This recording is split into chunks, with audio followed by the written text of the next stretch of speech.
Yeah, I don't feel like it's worn out yet. Am I doing it? Yes. Is that what we're waiting on? Yeah, we're waiting on you whenever you want to Okay. start. And we're back. What's good, IDDCP fam? Been a long time. It has been a long time. People thought that you and I were. They thought I was dead. Yeah, they did. I thought you were dead at some point. Hey, man, the people that run my social media Mm-hmm. have done a good job of keeping it going in my absence. You know what I'm saying? Yeah, that's very true. That's very true. I mean, it's spotty, but they do what they can. They're well paid. So. Well, there's a lot of times I don't know if I'm talking to you or not, and there's certain little things that I can throw in there in our conversation that I know if that's the real you or if it's your social media team. But anyways, I Don't Drink Coffee podcast. I am the Benny Klein, and this is my co-host Lucas Johnson, The one and only. There are a lot of Lucas Johnsons in this world. I looked him up one time on the internet. Well, what was funny to me is when Trent had the issue down in Texas at the hotel he was staying at, and you sent us a screenshot of another review. It was awesome because the one that I found was like 2 months old, so it looked like I would beat you guys to the punch. And it was well written. Yeah. And I was like, I mean, I know you're smart, but I don't know if you're a good writer or not. But I was convinced at that point, Lucas Johnson is a damn good writer. This dude's review was excellent. And then I kept scrolling down below, and you put, well, this is not me, but it sounded good, or whatever, however it was worded. Yeah, I should have just stayed with it, man. I should have just took full responsibility. But. Trent had a very bad experience, but we'll let him come on and talk about that experience. So what's been good, man? What's been good with you? What's been happening? There's been a lot of things going on, man. I mean, like... Well, let's see. I went down the beginning of March 1st and had weight loss surgery. So, really? Yeah. I did not know you were going to say this on the podcast at all. I know you didn't. Had no clue you were going to say that. Yeah. I know. Really? Yeah. So I did. So you're on March 1st. So when this is over, you're not going to tell me not to edit it out or whatever, or to edit it out? No, I'm 40 days yesterday, I think. Yeah, 40 days yesterday. Okay, so you told Trent and I that you were going to have it done, and we tried to talk you out of it. No, I said, what do you think about it? And you guys, like, tripped out and... We told you what we gave thought me about all, it. Yeah.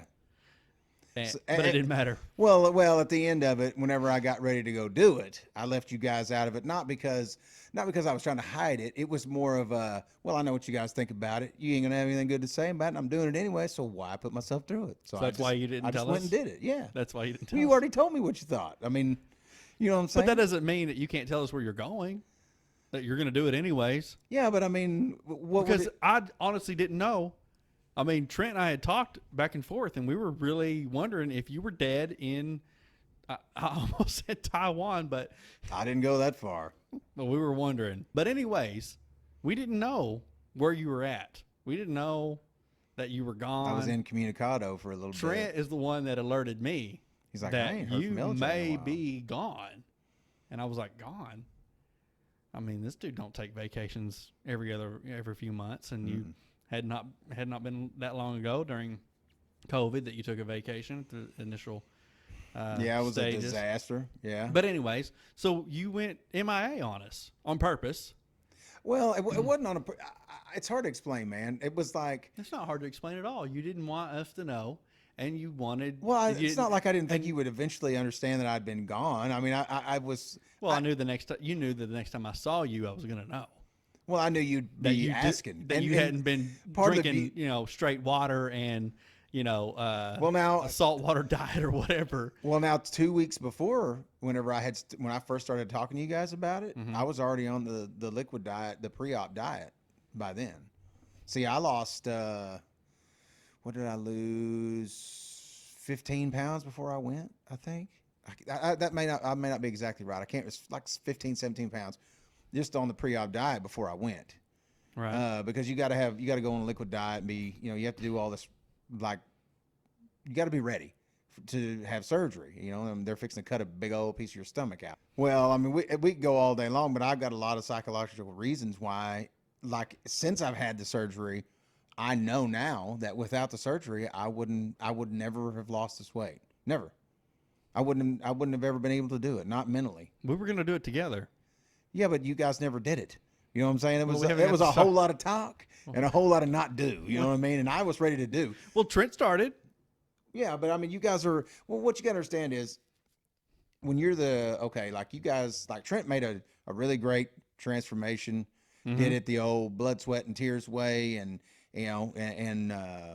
I'm very proud and impressed by what he did. I really am, especially where I've gotten to know myself a lot better since I had the surgery. So knowing what I know about myself, I'm really impressed by him because it's a hard thing to do when you weigh over 300 pounds. I weighed 323 pounds whenever I started the pre-op diet. And I'd gotten heavy enough. I was having a lot of like odd problems. You know what I mean? Like I've told you about my left ankle. It sucks, and all that stuff. And it still bothers me a little bit, but I was having some things that were going to lead into some problems. You know what I mean? Everything down to I was having a hard time washing my own butt. I was so fat I couldn't reach around there real good. You know what I'm saying? Yeah, dude. And that's the thing you got to know about that. And the reason I bring that up is because, what's wrong? Nothing. Oh, Keep going. well, the reason I bring that up is because, cleanliness is a part of good health, period. I mean, it is. I know because I've worked in nursing homes and things like that. And I've seen what, if people don't stay clean, what can happen to them? Now, I was staying clean, but it was work, dude. I'm talking about like, you don't, there's no way you can really understand because you've never been heavy. But, and I know that sounds like I'm being like, some way about it. I'm really not. I'm trying to be honest and serious. I'm not taking it any other way than what you mean it. I understand what you're saying. Well, but what I mean to say is you're going to have a really hard time fully understanding what I'm saying because you can only make assumptions, right? I mean, it would be like me trying to understand something that women go through because I'm not a woman. I'm being serious, Right. And I'm not saying anything about your manlyhood. I'm trying to give you an example of it's very hard for you. Like, I don't know what it's like to be able to eat whatever I want whenever I want. I mean, you could if you wanted to eat whatever you want whenever you want, right? And you're not going to change a whole lot in physical stature. Not really. No, I mean, you pretty much looked exactly the saying, same. I mean, give or take a little bit since I've known you. You know what I'm saying? There's been no fluctuations or anything like that. You don't take off and gain a bunch of weight or lose a bunch of weight or anything. You stay, I feel like I do though. Well, but I'm talking about measurable. You know what I mean? I feel real fat right now. Right, but I mean, how much do you weigh? 200 pounds. Okay. And how much did you weigh last year at this time? About the same. Okay. And that's what I'm saying is what you're talking about is maybe how solid your body is versus, muscle mass or whatever, versus not being in shape. That's what you're talking about, being real fat or whatever. But what I'm talking about is since March 1st, right, I've lost 48 pounds. Well, I knew that in our back and forth, with Trent involved, I knew that you were more apt to listen to what he had to say. And I knew that you could what he said would resonate more than what I'm going to say because you're right. I've never been that heavy. Well, and it's not even that. There's a lot of things like Trent's transformation happened when he had no children. He had no wife. He had nothing to do other than get himself straight, right? Right. And I'm not making excuses, but what I am saying is time-wise, like the time that I have to give, now weight loss is based around diet mostly. And I understand that, and I've gotten to understand that a lot more than I used to. Your diet is going to play a way more of a role than your exercise is on whether or not how much you weigh. I mean, you can't outrun outrun a bad diet is what I've heard said a lot of times, and it makes sense. So in thinking about it that way, you got to look at like, okay, I'm 43 years old, right? About to be 44 years old. And I have 3 kids. I have a wife. I have 2 dogs and a buttload of bills to pay. Right? Everybody does. That's my story's the same as everybody my age. And that's not an excuse, but what I'm saying is dicing up my time to fit in a 30-minute or an hour workout could be done. It could be. Mm-hmm. But anytime you spend time doing something, you got to give up time doing something else, right?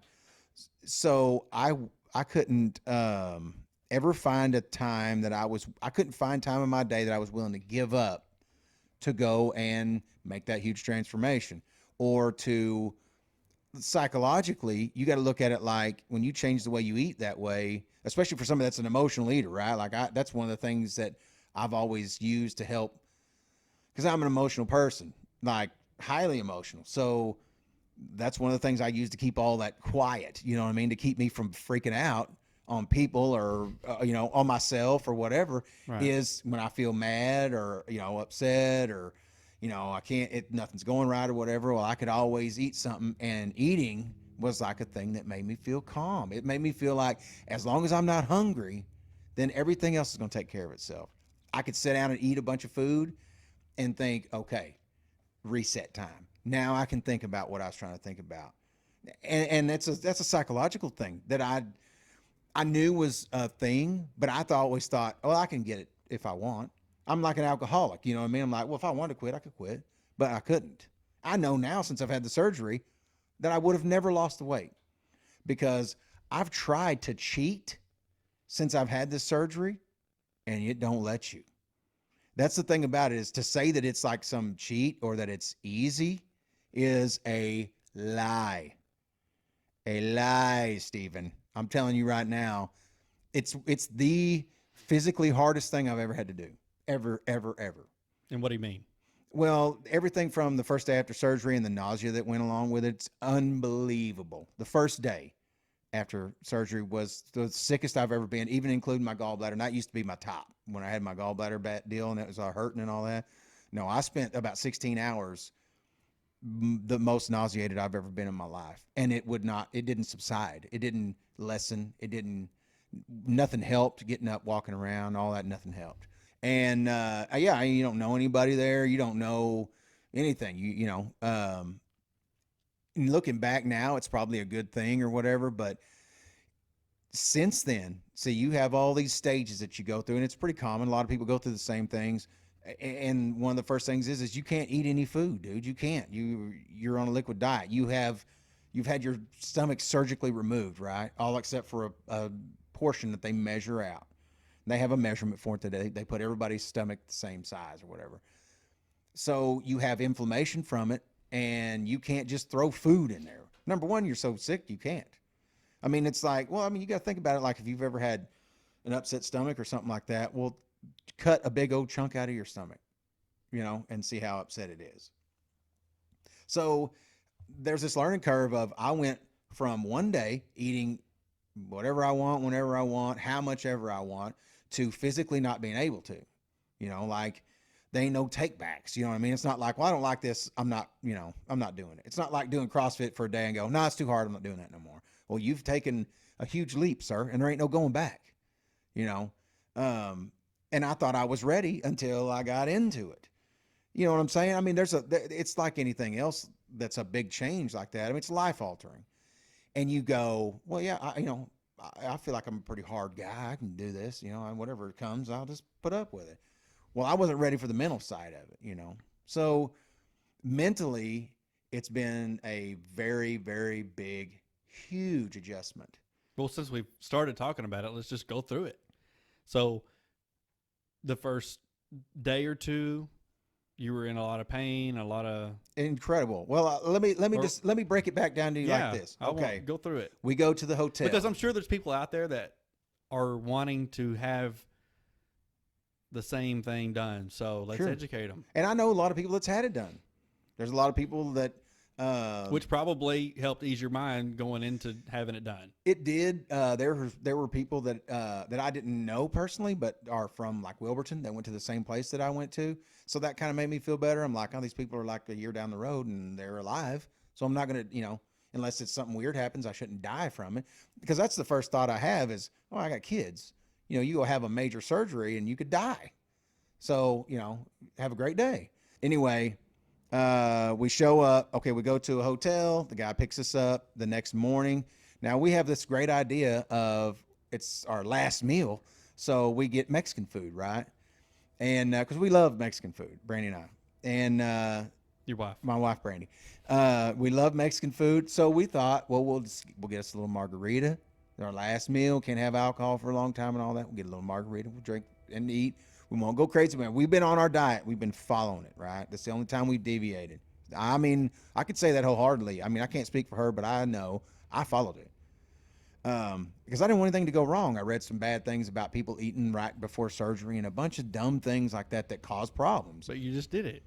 But I didn't. Well, but no, I'm talking about like right before surgery. Oh, okay. You can't have anything 12 hours prior to. Oh, okay. So this was before. Right. Day before. Nothing to eat 12 hours before and nothing to eat for 12 hours after surgery. So 24 hours, you don't eat or drink anything by mouth. Nothing.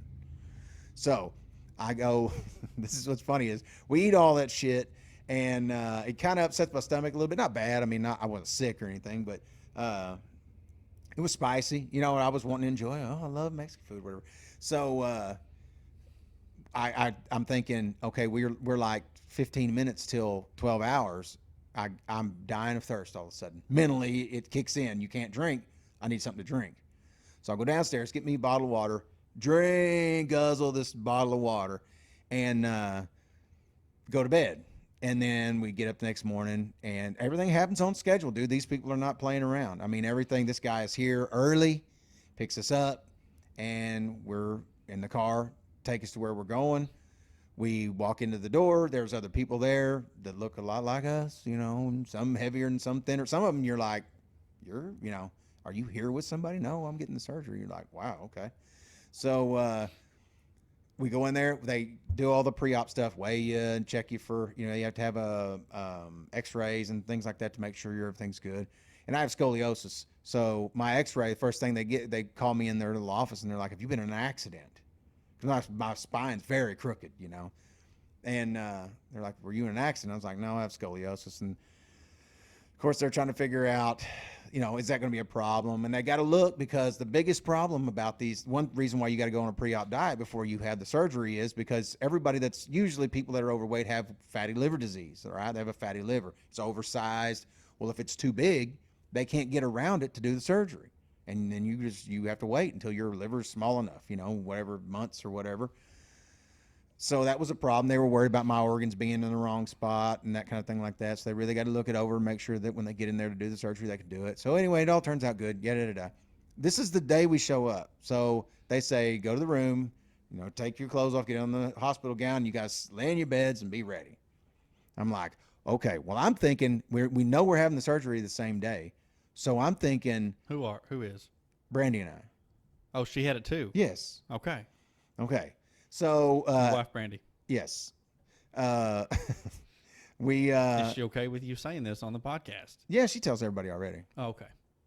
But well, I don't want to make her mad. Well, I don't either. At all. But so no, I mean, need to know if I need to edit that part out. Go ahead. Well, she asked me if I was going to tell on the podcast because she knows I haven't told you, and I said yes. So she was like, I want to see the reaction, So, but definitely anyway. shocking. Now I knew you did. And I told her that. I said he's just going to say he knew it, but he will be surprised. I was surprised that you said it. I know. That's what I knew that would surprise you. So anyway, we're in the beds. I need to tell this part of it because it's actually about halfway entertaining now that I can look back on it. But we go into the room, right? And I look out my window, and it's like a big sliding glass window, like it would be like these big, like a back glass in a truck. It was like that. It's how it opened, right? Well, I look out the window. It's still daylight outside. We got there at like 11 o'clock in the morning, and this was probably about 2 o'clock in the afternoon. I'm sorry. I thought we were going to have a surgery like immediately. Like I thought when you get in the room, they're going to get your surgery and you're going to be done. And this is 2 o'clock. So I'm thinking any minute, right? We go into our rooms. They send in a nutritionist and a lady to do like a psycho eval and stuff like that to ask you some questions.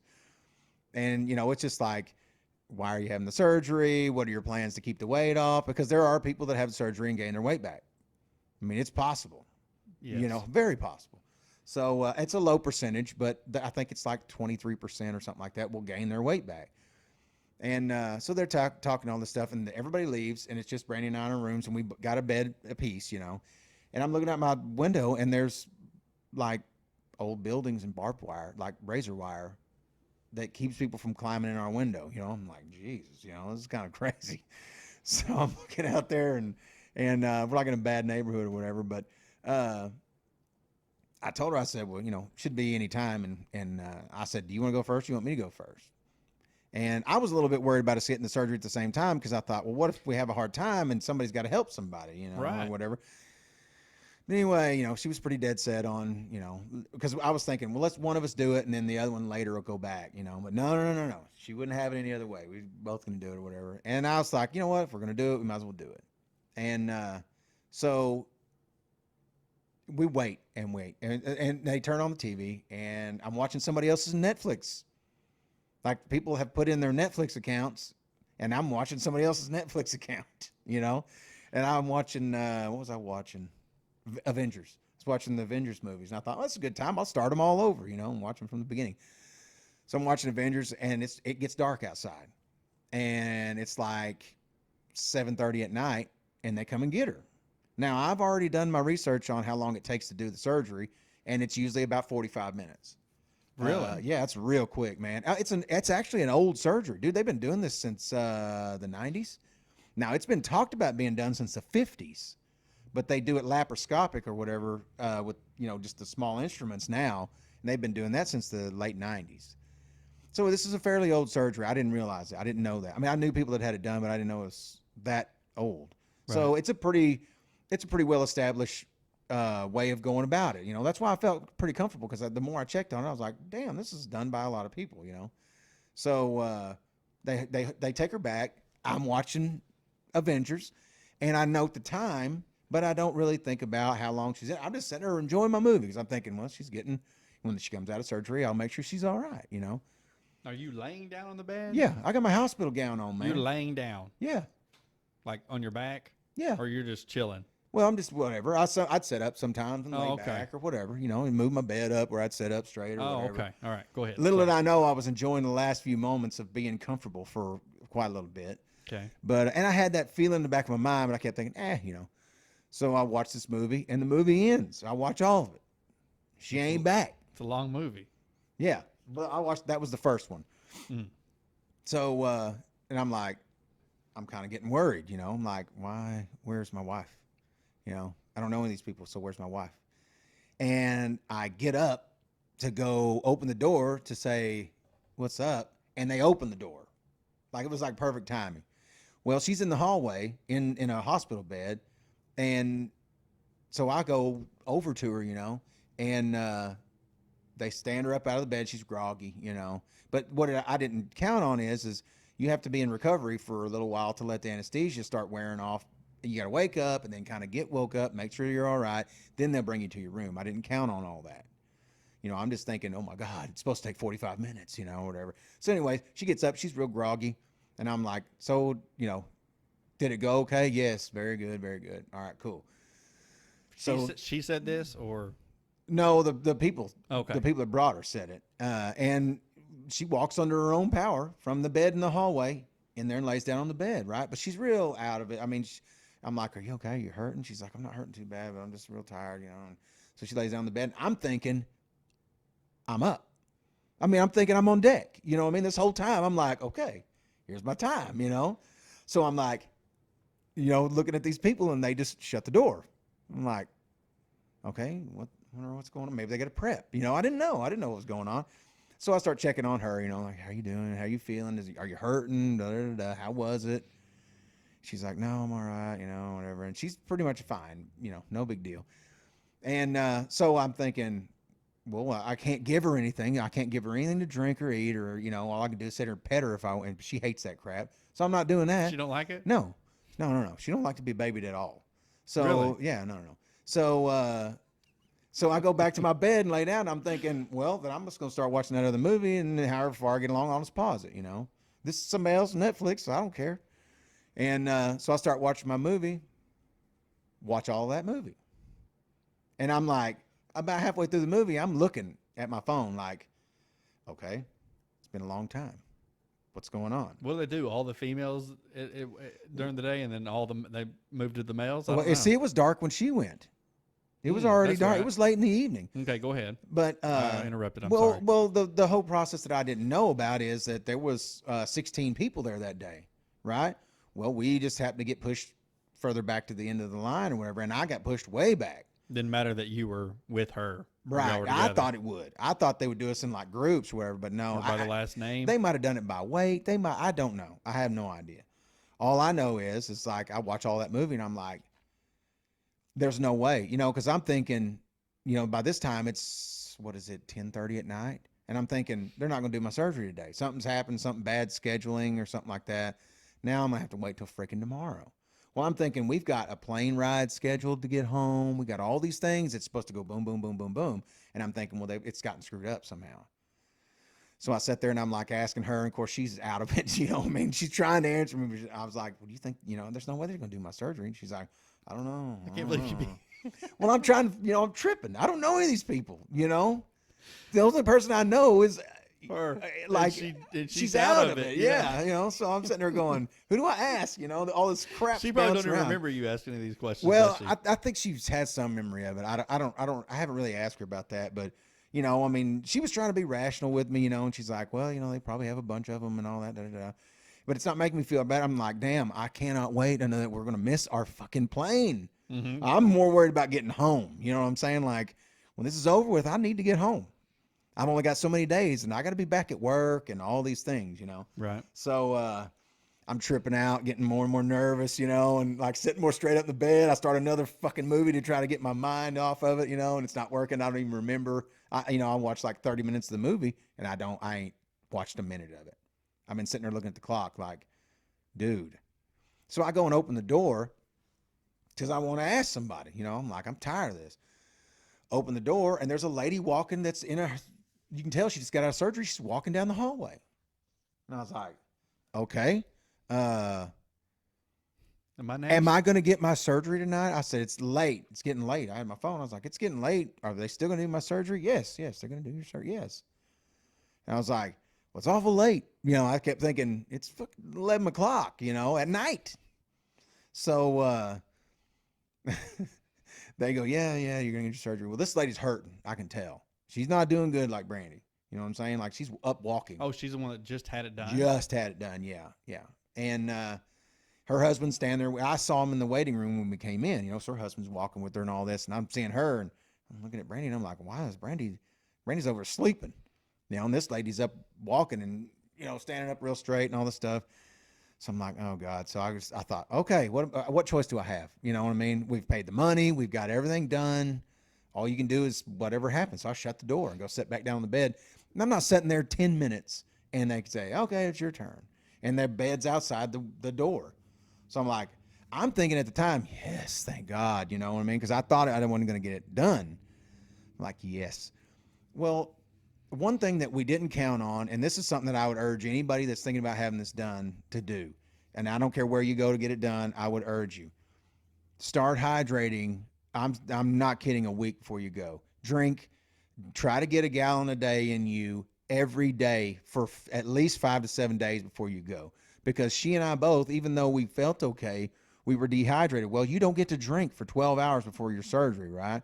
Well, they go to try to put IVs in you and do all this stuff that they got to do. It's gonna be hard to get. They can't find your veins, bro. I have veins that show all the time, right? Mm-hmm. Well, I'm dehydrated, so they're having a hard time finding them. I get stuck like 8 times just trying to get my thing in so that they can do anesthesia and all that whenever I get in there. It sucked. And because they're having hell with my veins. I've been through that before. Okay. Yes. Well, see, I have never, because I've always had big old, they could always find them real easy. They finally found a vein they finally put the IV in my ankle. Yeah. Now, see, that's one of them last resort things. Yeah. Yeah, sucks. Terrible, Hurts. dude. Terrible. Yes. Especially when you're sleeping. They put whatever in there in your ankle and it burns. Goes you to sleep. Oh. And I sleep on my side, so I switched to my side in my sleep, and it bent the needle in my ankle. Yeah. Oh, yeah. God. Mm-hmm. I didn't have any of that. Yeah, it was real fun. Well. But go ahead. Well, see, and this is where everything you get goes in this IV that they put in you. And they put one in me, and my vein blew. You know what I'm saying? Like, I'm dehydrated, man, bad, and I dehydrate fast. Was you ever thinking at any time Ben was right? No, I was. Well, I was. To be honest with you, I was like, "Is this a complication?" Everything I'm thinking is this going to be a roadblock to keep me from being able to do this? Right. you know, because I don't want to come back. Right. I want, this is a one shot and done, you know, Let's one do and this. done. I'm here. For sure. Let's do this. So they're sticking me and they can't find, you know, I'm just like, oh my God, you know, come on. Yeah. And, You made it this far. yeah. And the sticks suck anyways, but you know, I mean, I can put up with it if it means moving forward. You know, I'm like, oh God, well, no, it won't work, you know, and then she sticks it in there, moves it, trying to find it and all this. So I go through all this. Anyway, so the way they had me, let's see, they had it in my right wrist at this time, on the outside of my wrist. And Dang. yeah. But they couldn't find anything on my left or Well, my right arm because these tattoos. Were they about to go to the ankle? Well, they hadn't gotten that far yet, but they had stuck me like 6 or 7 times in this arm, and they couldn't find anything that would work good. So they went over here, and because of my tattoos on this arm, they couldn't see them. Mm-hmm. So they were having to palpate for them, you know, and feel for them and stuff like that. And they weren't doing a good job or whatever. I don't know if it was them or me or whatever. It was because we were dehydrated mainly.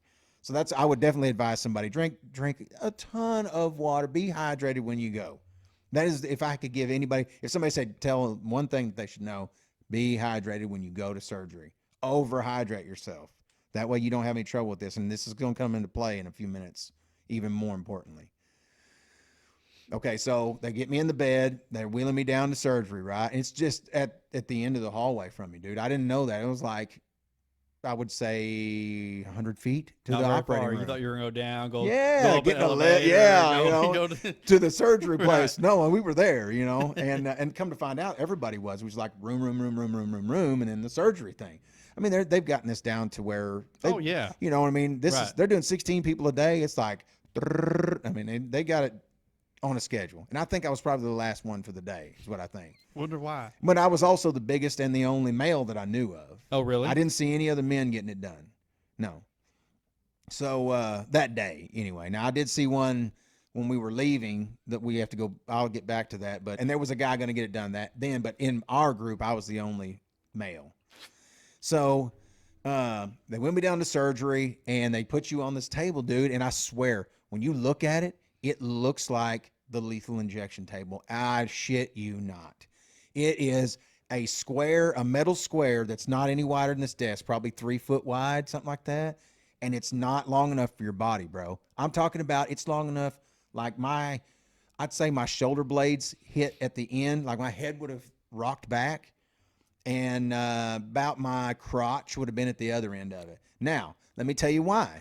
They've got a little pedestal for your head to sit on that's padded. Both of your arms go out to each side, and your legs are on padded things, just like the lethal injection deal. I mean, it was shocking. And now the main thing is, Probably because it used to be one. I don't know. But go ahead. I don't know. It was stainless though, and it was very cold, of course. So I'm like, you know, whenever I lay down, and there's probably 3 people in there, and one's anesthesiologist. Did you take your robe completely off? No, thank Okay. God. I wouldn't have impressed anybody at that point anyway. It was very cold in there. Did anybody see My junk? the weenie? No, well, I don't know. I don't really care, to be honest with you. Did you There have- wasn't a whole lot to see. I'm telling you, it was cold in there, bro. Did you- Imagine jumping in an ice cold pool. That's what it was like. It don't really affect me that much, but the cold, did you have boxers on? And I had nothing on. Really? Yes, They the wouldn't let you- gown. They That's wouldn't let you it. keep your boxers on? Oh, so someone, they definitely saw the weenie. I don't care. Okay. Yes, Well, I'm I mean, sure. I don't During care either. surgery, I'm sure. Yeah, I just wanted to add that in. Okay, there was probably jokes made. I have no doubt. You know what I'm saying? Probably. I don't know. But thank God I'm asleep for all that. But anyway, the thing they've got in my wrist, I'm sorry, it wasn't on the outside, it was on the inside. The inside of my wrist is where they're going to go in with the stuff. Well, I'm laying there sprawled out. You know what I mean? They got my legs, my hands, my head on something. And Is it conflicting with the padded whatever? no. Okay. No, I've got it kind of sticking up instead of laying flat. I got it kind of, you know, because I'm real protective over them because I don't want to get stuck again, dude. They had a hell of a time getting it stuck. Right, but when you pass out, you're Oh gonna, well, I don't. Whatever happens on that. But all I know is the guy goes, "What did he say? You want some tequila?" Is what he said, and I said yes. He goes, "Well, here it comes," and dude, whatever he pushed burned unlike anything I have ever felt. It felt like, and I thought it felt like a hot branding iron on my arm right here, dude. It burned. I went, oh my God, that burns. And that was me holding myself together. because I wanted to scream at this dude because it felt. I mean, if in life, if somebody had done that, I'd have jerked it away from him. It hurt that bad, and I was like, it burns. He goes, yeah, it burns, and then I go, and then it quit burning, and I go, oh, thank God that's over, and then whoop, black, right? Okay. Did they have you strapped in? I don't know if they strapped me in after I went to sleep. I don't know. No. I'm saying when you had when they No. Oh, so I was you just could have laying jerked there. it, Yeah. but you couldn't have because Well, or you didn't want to because you want to protect that needle. I want this over with and let's get it done. Whatever it is, you know what I mean? I'm sure everyone that's listening is tired of me interjecting or interrupting. No, Okay. I'm sure people are like, would you please make him stop telling the story? We're tired of hearing about it already because I'm telling every detail. I highly disagree with that. I think this is a fantastic podcast so far, and I had no idea what we were going to do with this podcast. I really didn't. I know we haven't done one in a while. And I know it's going to be good. I know that. Right. Just didn't know what it was going to be. You and I don't talk about beforehand what we're going to talk about. Try not for to. the most part. Try not I mean, you may tell a funny story and be like, all right, and I may say we need to talk about that on podcast, but we don't say, okay, well, here's how the podcast is going to go. That's not at all what this is about. Very true. So Try I to knew keep was it as gonna be organic good, as possible. But I had no idea you were going to. In fact, you have not admitted to me that you even had this done, which you knew I knew already, but you hadn't admitted it to me. And I told you, hey man, you do whatever you got to do, and I support no matter what. But beforehand, I'm going to tell you, hey, we could honestly, let's work out. I need to work out. And I can't hardly because, whatever. Well, but think about how many months it would have taken me to lose what I've lost so far. I know. I think about it with myself. I'm like Thursday night I did a workout, right? And Friday I woke up wrecked. Bad headache. And then we go to, Ho Chi Town for the weekend. And that's on my mind all the time. I'm like, all right, so I could waste my time on Thursday and do a workout. But I'm not going to be able to work out for 4 or 5 days because of what it causes. So I totally understand, the older you get, the more you realize. I know we're not old, but the more you realize how much these little things set you back, right, in life. So it's hard to find time already, and then whenever you Right. find something like that, and that's what I mean about. That's what kind of prompted me to go ahead and do the surgery versus because I was a huge advocate too. I was on board with you guys when you were saying we'll work out, Right. but you get to thinking about how long would it take me to lose 50 pounds. I mean, you've never lost 50 pounds. I have, and I know how long it took me whenever I was 30. I Right. can't imagine when I'm 43. Everything's slowed down. You know what I mean? My testosterone levels are lower and everything else. So I can only imagine how long it would take me even having a good diet, unless I starve myself, which, I mean, it's not realistic. You can't completely starve yourself. No, and at this age, that's harder than ever to do. Well, that. and that's what, the whole thing that kind of talked me into it was thinking about the fact that it would force me on some level to do this where I won't do it on my own. You know what I mean? Or I would have done it. Right. I would have done it years ago. I would have kept that weight off. You know what I mean? I weigh right now what I weighed whenever we were doing CrossFit. You know what I'm saying? Yeah. And it's been that long since I've weighed that. I mean, I've been heavier than that the entire time since we quit doing CrossFit, 10 years ago or whatever it was? Yeah. So knowing that about myself is kind of what talked me into doing it. 100% understand. I 100% understand. I know that, our conversations and stuff, and I was giving you hell about it, and I'm not, I don't want other people to think that, it's not that I don't know how to explain it. Well, I feel like honestly, this is how it boils down to me. I told you, that we could work out and all that, but I feel like if you want to get it done, it's your life. Bon Jovi, dude, it's your life. Well, at the end get it done. At the end of the day, everybody's got to weigh out their options. They got to do what they got to do, And Right. and to me, this was a very foreign thing because I don't go around getting surgeries to correct myself or anything like that. I'm not a particularly. I mean, I am a vain person, but I'm not ashamed. I was getting ashamed of what I looked like. I was getting fat enough finally where I was like, I didn't like what I saw. You know what I mean? Like, I mean, it was getting. I was out of control, basically. I mean, I don't know how to say it other than that. And so this was an option that it was unconventional to me, so it took me a while. I mean, this is not something I just did. I know 5 years ago you wouldn't have done it. Probably not. No. I know But 5 years ago you wouldn't have done it. but you got to look at it like this. I mean, time's winding down. No, that's the way I looked at it with you. I knew that you didn't feel like, oh, I'm just gonna go get this cert. I know that it was a must for you. It was very important to you to get it done, because I know 5 years ago or 10 years ago when we were doing CrossFit, if you would have said, it's one of those things where, you don't know what, it's like, I don't really know much about it. I just know that I've seen people that's had it done and they do look sick after they get it done. And that scares me from when I've seen people. So that's what I told you. I was like, dude, just about everybody I've seen get it done, they look sick afterwards. Right. And that scared me. That's really what it was all about. And what I love to do is the greatest thing, the funniest thing, and the best thing that I love to do is stop somebody in the middle of their story and start talking. And we went on this big long. That is great, because I know there's somebody that's listening. They want to hear the rest of your back story. To the story. Yes. And I love it. I absolutely love it. Well, it's a very dramatic pause Makes because me very funny. the best part of the story. It's very funny to me. You stopped me before the best part of it. I figured I did, and I love it. It was very good. That's actually. I was like, all right, LJ is on the table now, and he's taking it in. He's taking the tequila. Yeah. Yeah. I'm gonna stop him right there, and we're gonna start talking about something totally different. Okay, go ahead. Sorry. Well, where do you want me to go? You want me to go ahead with the story? Yes. Am I back to that? Okay. Yes. Well, I've already had my fun. Okay. All right. Well, so I go black, right? Mm-hmm. Okay. Now, this is a lot like a movie. What transpires next feels a lot like something you would see in like a kidnapping movie. I'm being serious, dude. Like, I'm listening. The things that I saw was okay. It was dark, right? Okay. Now I see flashes, and I didn't remember this at first. It took me a day or two later before all this stuff started coming back to me, because I didn't have any memory of right after surgery for, I don't know, 12, 14 hours probably.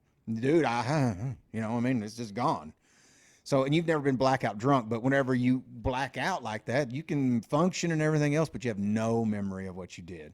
So I'm sitting there and it's black. And then I remember hurting, like where your diaphragm is, like excruciating pain. But it was dark, and I would say, I'm hurting real fucking bad. I was saying that. I'll tell you word for word what I said, and I'm not exaggerating. And then it would light up, like the light would like come on like you're opening your eyes, and it would be light for a second. I'd be like, I'm fucking hurting. I'm telling you, I'm hurting. I'm dying. I cannot breathe. I'm dying. I cannot breathe. I'm telling everybody I see, and then it would go black. And then in the darkness, I would be saying, because I would still be hurting, dude. I'm talking about hurting. And I couldn't breathe either. I was saying, I cannot breathe. I am dying. I cannot breathe. And then it would like lighten up and then go back dark, right? And then I remember being back in the hospital room, and Brandy said something to me, but I don't remember what it was. And I said, I can't breathe. I am hurting and I can't breathe. I thought I was dying, dude.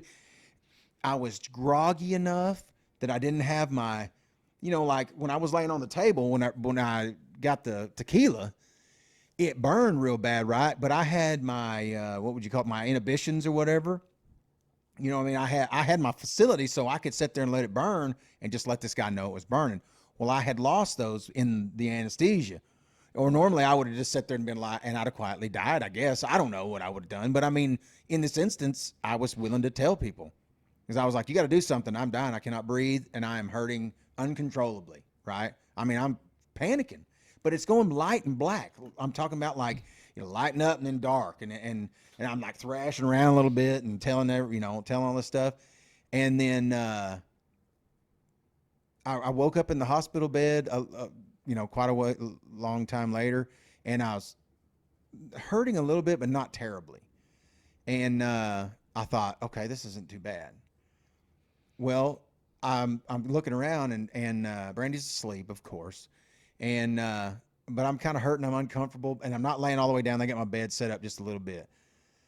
And I'm looking around, and I see a nasal cannula draped over the back of this chair next to my bed. And then I remember that at some point, a nasal cannula is like the oxygen thing they put in your nose and goes over your ears, And I remember at some point having it on my face. So I thought it brought back the memory. I was like, oh, I was wearing that at one time because I could not breathe. And then I remembered that it forces oxygen in through your nose. And dude, it was like, whenever you drink something and it's like the most delicious thing you've ever tasted in your life, you're like, oh, like if you're so thirsty and you get a drink and you're like, this is the greatest thing that's ever happened to me. That oxygen rushing down and filling up my lungs, I all of a sudden remembered that it was the most beautiful, luxurious thing I had ever felt in my body ever.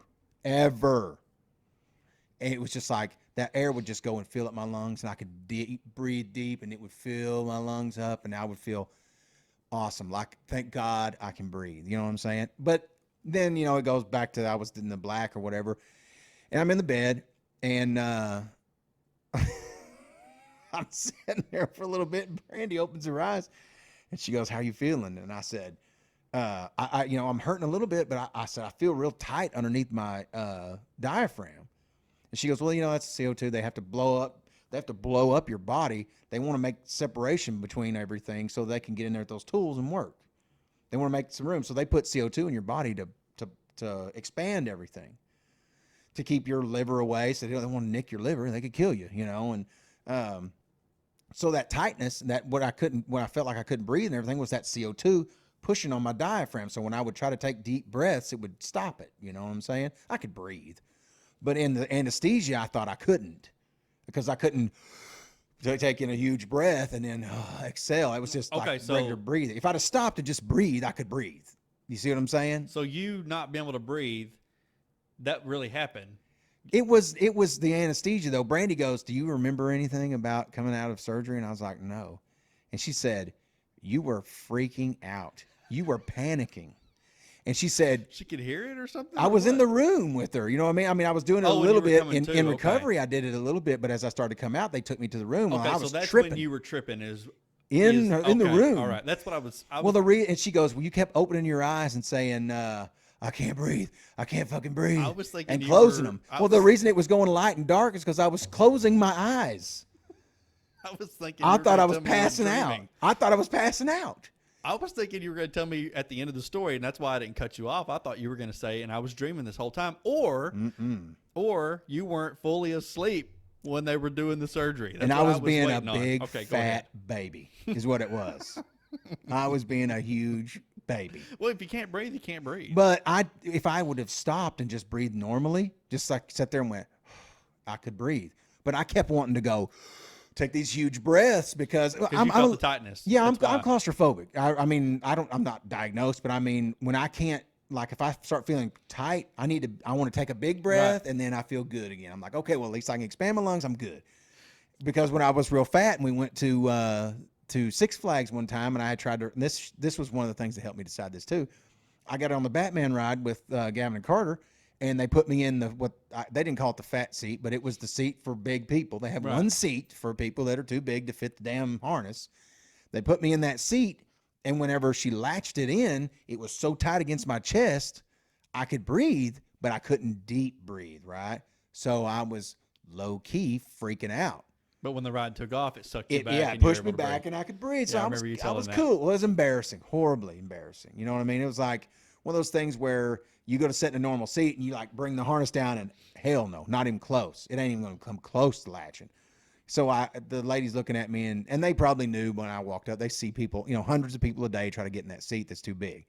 So they're like, sir, we've got another one back here that'll fit, so I go get in the special Dustin Bridges seat. Politely declined. Did not sit in it. Well, my kids are wanting to ride though. Took off. And they put us, in line. They put them two boys next to me and, strapped me in, we rode the ride and all that. And I was just like, it was really one of the most embarrassing. It was a time whenever you go, wow, I've gotten that big. You know what I mean? Like I knew I was heavy, but you don't realize you're like special needs heavy, like, am I about to have to ride in a special plane seat? Where am I at here? But anyway, so she's just looking at me like, because she slept and was, you know, And then you woke her groggy, up but flipping out. yeah, saw the whole thing. She watched me do all of it. You know, she goes, you were sitting in the chair and your head was rocking back and forth. You were going, I can't fucking breathe. I can't breathe. I can't fucking breathe. Just over and over again. Now, was Brandy, your wife, was she trying to calm you down? No, she's watching. She doesn't do that. She's just watching me, probably laughing. She was. I'm sure she was laughing. You know what I mean? Because she's looking at me and she's like, you were being the biggest baby. She wasn't trying to console you? No, dude, she don't do that. There is no avenue for But that she's a in my life. nurse. She's a That nurse. you She's don't supposed do to you be know that any way, nurses right? that makes them worse? That's true. You know what I'm saying? Whatever I empathy love they all have. you nurses out there, but yes, I get it. I mean, Well, the stuff they have to deal with every day. well, I've been married to nurses and I've known a lot of nurses and worked alongside of them and everything else, and certain amounts of your humility or not your humanity. Well, she knew you were okay. Yeah, she's went through the same So thing. she's She like, knew I was. That's why "Shut she was just like, up." "You're being a big baby." Right, yeah. Well, it's like a known thing that guys are. I guess down where we were at, that guys are. They have a tougher time coming out of anesthesia than women do. You know what I mean? Just Oh. like whenever you're sick, you're So worse than a woman. That's is. why you went last. Probably. So Probably so. Now I didn't think about it that way, but because they probably could throw so. you. You could throw it off a little bit. You could. They'd have to. Me screwing it all up They'd for have to everybody. put more. Yeah. Right. Well, you flipping out first is going to flip everybody else out. You know, True. because they're like, oh, I'm not. Yeah. And Big two, boy's gonna freak, so we they're better gonna make send him more go last. personnel in there to mess with you rather than Right. you know. So yeah, you would have thrown it all off. That's Yeah. exactly why you went last. I didn't think about it, but you're probably exactly right. I'm sure you're right. It's even more embarrassing. But anyway, so the next morning though, we slept. Like I went in at like 11:30 at night to have my surgery. I'm back in my room by 1:30 or 2. I have all this fit and all this stuff. So I go to sleep at like 3 in the morning. Well, they get us up at like 7 o'clock in the morning. You're out. You're done. Well, hang on a second. Let's go back to when Brandy was telling you, your wife was telling you about this. And I mean, were you like, golly, or was she laughing? I mean, I've Did embarrassed you say, myself "I'm with her. sorry"? I mean, Did you we've say, been "I'm-" together almost 9 years, Well, so I she's know, seen me. But You know, still, were you like, did you show any embarrassment whatsoever? I was just like, great. You know what I mean? I mean, what can you say? You know, that's awesome. But I'm sure you were just happy to be out of it. Well, and the pain was alive. starting to set in a little bit more. You know, by the time we woke up the next morning, she wasn't hurting as bad as me, but I'm bigger. You know what I mean? And so there was, and I'm probably a bigger baby too. So I was, you know, I wasn't dying at that. I mean, I wasn't hurting like horribly, but I was sleepy, very tired, and they get you up at 7 o'clock. Well, the thing we pay for is you're supposed to spend a night in the hospital, and then you go to it's like an apartment basically that has nurses on staff. It's like an apartment complex that have nurses there, and they can give you your medicine and all that, and they kind of check on you, make sure you're doing good for the first day after that. Well, then you go back and get your checkup or whatever, and then the next day you go to a resort room, they called it. And it's basically a hotel room. You're not on your own, but it's like you have one more day, and then they release you to go get back on your plane and go home. So it's like a 3-day thing. And so they get you up bright and early, bro. They don't care you're tired. They don't care you're sore, whatever. Everybody get up, and here we go. They said your driver will be here in 20 minutes is what they walk in there. And you're like, oh, Jesus. So you start putting on your clothes because you're in the gown. Well, you got 5 incisions across here, and they all got gauze and stuff over the top of Yeah, I them. was You going to got ask your- you about the incisions and where they did it and all that. Yeah, it's 5 right across the top here, and 1 over kind of on the side, and the one on your side's the bigger one because that's where they pull the piece of your stomach out. Is on that one side after they cut it loose, and they don't cut it. It's not like they don't just cut a big hole in your stomach. The tool they use staples as it goes, like the stapling cuts it. See what I'm saying? It Yeah. seals it, so it's all like one motion as it goes across. I watched a couple videos on it. I hope you watched more than a couple, but go ahead. Well, several, but because I wanted to understand what we was about to do. Absolutely. You know, and so it's a pretty neat deal actually the way they do it, and everybody does it the same. They do it the same in America as they do in Mexico, as they do in the Bahamas, as they do everywhere. It's kind of an established procedure, you know. So anyway, we get we get up, get dressed, and we go get in a van, okay, in a minivan. Now there are 5 of us in the minivan, and the driver is one, and then there's two couples, me and my wife and another guy. That guy, the woman I saw walking in the hallway, her and her husband are in there. They thank God, because I'm the biggest one out of everybody. Let me ride up front, and because the guy's like, dude, I'm gonna let you ride up front. He didn't have surgery, you know what I mean? So he's like, I'm gonna let you ride up front, so you don't have to squeeze in these seats back here. I was like, thank you, because I'm not feeling tough at all at this point. I'm not feeling like I'm macho or no. You know what I mean? I'm feeling very much vulnerable, very much I just want to get over this, type thing. Get in the van. We drive to this hotel or to the apartment complex thing. And it's like a 10-minute drive or whatever. Well, you're real sore. You know what I'm saying? I mean, these tools have been in here moving around and doing all this stuff. So you're sore and it's jostling and bouncing and all this crap, and it sucks. And so we get to the thing. They walk us in. They take you up to your room. Well, first they brought us to a room, and I start to get nauseous at this time. Like I'm starting to feel like, ugh. Well, you could have like they kept calling them ice chips. It's just like crushed ice or whatever. No, I did not think about what Flip told us about crushed ice. I'm thanking God that I didn't. But any of the water mattered. You're probably going to take it anyways. Oh, I'd have done whatever. I didn't care. But I kept thinking, well, I drank like they only brought us bottled water. They would not bring it. Don't drink out of the sinks or anything like that. Just bottled water. And because a lot of stuff they had electrolytes in it and that kind of thing like that. Because they're trying to get ahead. They know what's going to happen. Well, you can only drink like you cannot bubble drink something. I mean, you can't gulp it. You can't gulp. Not even one gulp, sir. Don't even try. You can take a little sip, or you can eat a couple pieces of ice. You know what I mean? And that's all. You don't want no more. Well, is that due to the inflammation? Like, okay, your stomach is a certain size whenever it's finally healed, but right now it's all puffy. Oh, okay. It's swollen because it's it's inflamed. Well, they're giving you anti-inflammatories, and they're giving you a pain deal, and they're giving you something for nausea in this little thing in my wrist, right? Well, guess what? Whenever he pushed my anesthesia, he blew my vein in my wrist, and nobody knew. Okay, so all my medicine I'm supposed to be getting to keep me from feeling all these things, I ain't getting it. It's going in my tissue in my arm. And my arm's like, I would say, one time bigger than the other. You know what I'm saying? But you're sick at the time, and you ain't thinking about it. I mean, all you're thinking is, I just want my medicine, and hopefully I'll start feeling better. Now, I'm thinking everybody's feeling the same. Everybody's going through what I'm going through. So I'm not sitting there going, God, I'm sick. Oh, my God. I'm just sitting there thinking, but you're this feeling sucks. it. I'm thinking everybody's life is sucking, right? But no one's showing it like you are. Right. And, well, they're women. So I'm thinking, well, they're just handling it better than me. So, I'm not going to burden anybody with the bullshit. I'm going to eat it. We're just going to do this. So we go to a room with this other couple, and they're going to put us in the same room. Not in the same room. There's 2 bedrooms in this apartment. And then there's like a common living room thing, and then a small kitchen. It's an apartment. And then they decide they don't want to do that because something was wrong. Somebody didn't have a place to sleep, I think is what it was. Or somebody's going to have to sleep on the couch. So they said, no. We'll just bring, me and Brandy pointed out, we'll just take you guys to another one. We're like, oh, okay, cool. So we get to go upstairs, and dude, our room had a beautiful view of the city. I'm talking about, I wish I hadn't been so sick so I could, because I started appreciating it as we left. It was really really cool. So, but we get in the room, and I'm feeling sick, dude. Like, I'm thinking in the back of my mind, I'm like, something's wrong. Am I dying? Is this supposed to be this bad? Because I had watched a bunch of videos of people say, some people don't feel any nausea at all. Some people, there was one lady whenever we left that hadn't felt no nausea, none. Everybody else was very sick. This lady was like, she went to the beach. Okay.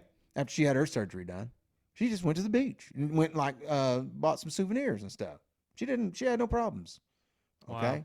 Which is, I wish I could have been one of those people, but of course not. Of course not. I was going to say, you got my luck. So, yeah. Sounds like my luck right here. But so we get into this apartment. We've got our own hospital beds, but they're in 2 separate rooms. Just like the other apartment, there's 2 different rooms, and there's 2 hospital beds. Well, they tell us don't lay in the regular bed because you don't want to dirty it up. Number one, the hospital beds are for patients, and we're patients, so lay in the bed. Okay, cool. So Brandy goes and lays in her bed, and when we first get there, they have all of our medicine and all that stuff like that we bring with us, basically. Mm-hmm. So they come in, and they hang IVs and stuff, and they start giving us stuff. Well, And Brandy goes to sleep. So I'm laying in my bed, dude, and I'm talking about I'm getting like, you know how it feels to be nauseous. From your headaches, you get a severe nausea and that kind of stuff like that, throw up and those kind of things. Okay, well, I have nothing to throw up. Okay, I haven't eaten since for about 36 hours at this point. Haven't drank more than what I would consider a baby sip every 2 or 3 hours in that amount of time either. Dude, I am. I'm not thinking about eating. I'm not thinking about drinking. I'm thinking I would love to throw up. I mean, you know how when you finally get to the point where you're like, I'm just going to puke so I'll feel better. I've held this as long as I care to hold it. So I go in the bathroom, and I'm like sitting there trying to throw up. There's nothing. There's not even bile. There's nothing to throw up.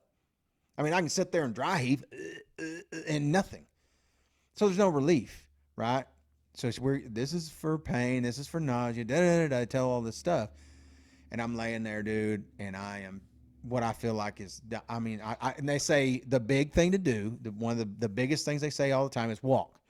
To get that CO2 out of your body, you have to walk. You got to make your body activate itself and work that stuff out. So I took that to heart. I was like, okay, we'll walk. Okay. I walk and walk. I'm talking about miles. I walked in this apartment. I would walk. I can tell you that I could take you back there and show you exactly where I walk. If there would have been carpet on the floor, and that's probably why there's not, I would have walked a trail in the carpet. Hours and hours I didn't stop. I'd walk out by the glass doors where you could see out over the city, circle around and walk back almost the same way, walk into my room over by my bed, turn around, walk back into there. Sometimes I deviate, go over into the kitchen and turn around and come back and go back out there by that door over and over. And I'd look in that room and Brandy'd be asleep. I was going to ask you, what was your wife Brandy doing? Asleep. Okay, so I'm thinking, and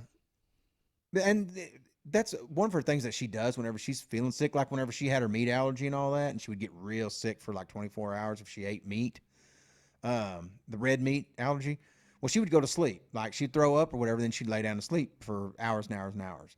So that's kind of her natural way of dealing with something going bad with her body. So I thought that's what she was doing. I thought it was her thing. You know what I mean? She's an Indian. She's tough or whatever. So she's sleeping. I can't, dude. I can't sleep. I can't. If I lay down even, you know what I mean? It's just like severe nausea. So I'm walking hours, dude. 11 hours go by, right? It gets bright and shiny daylight outside and gets dark again, and I'm still walking.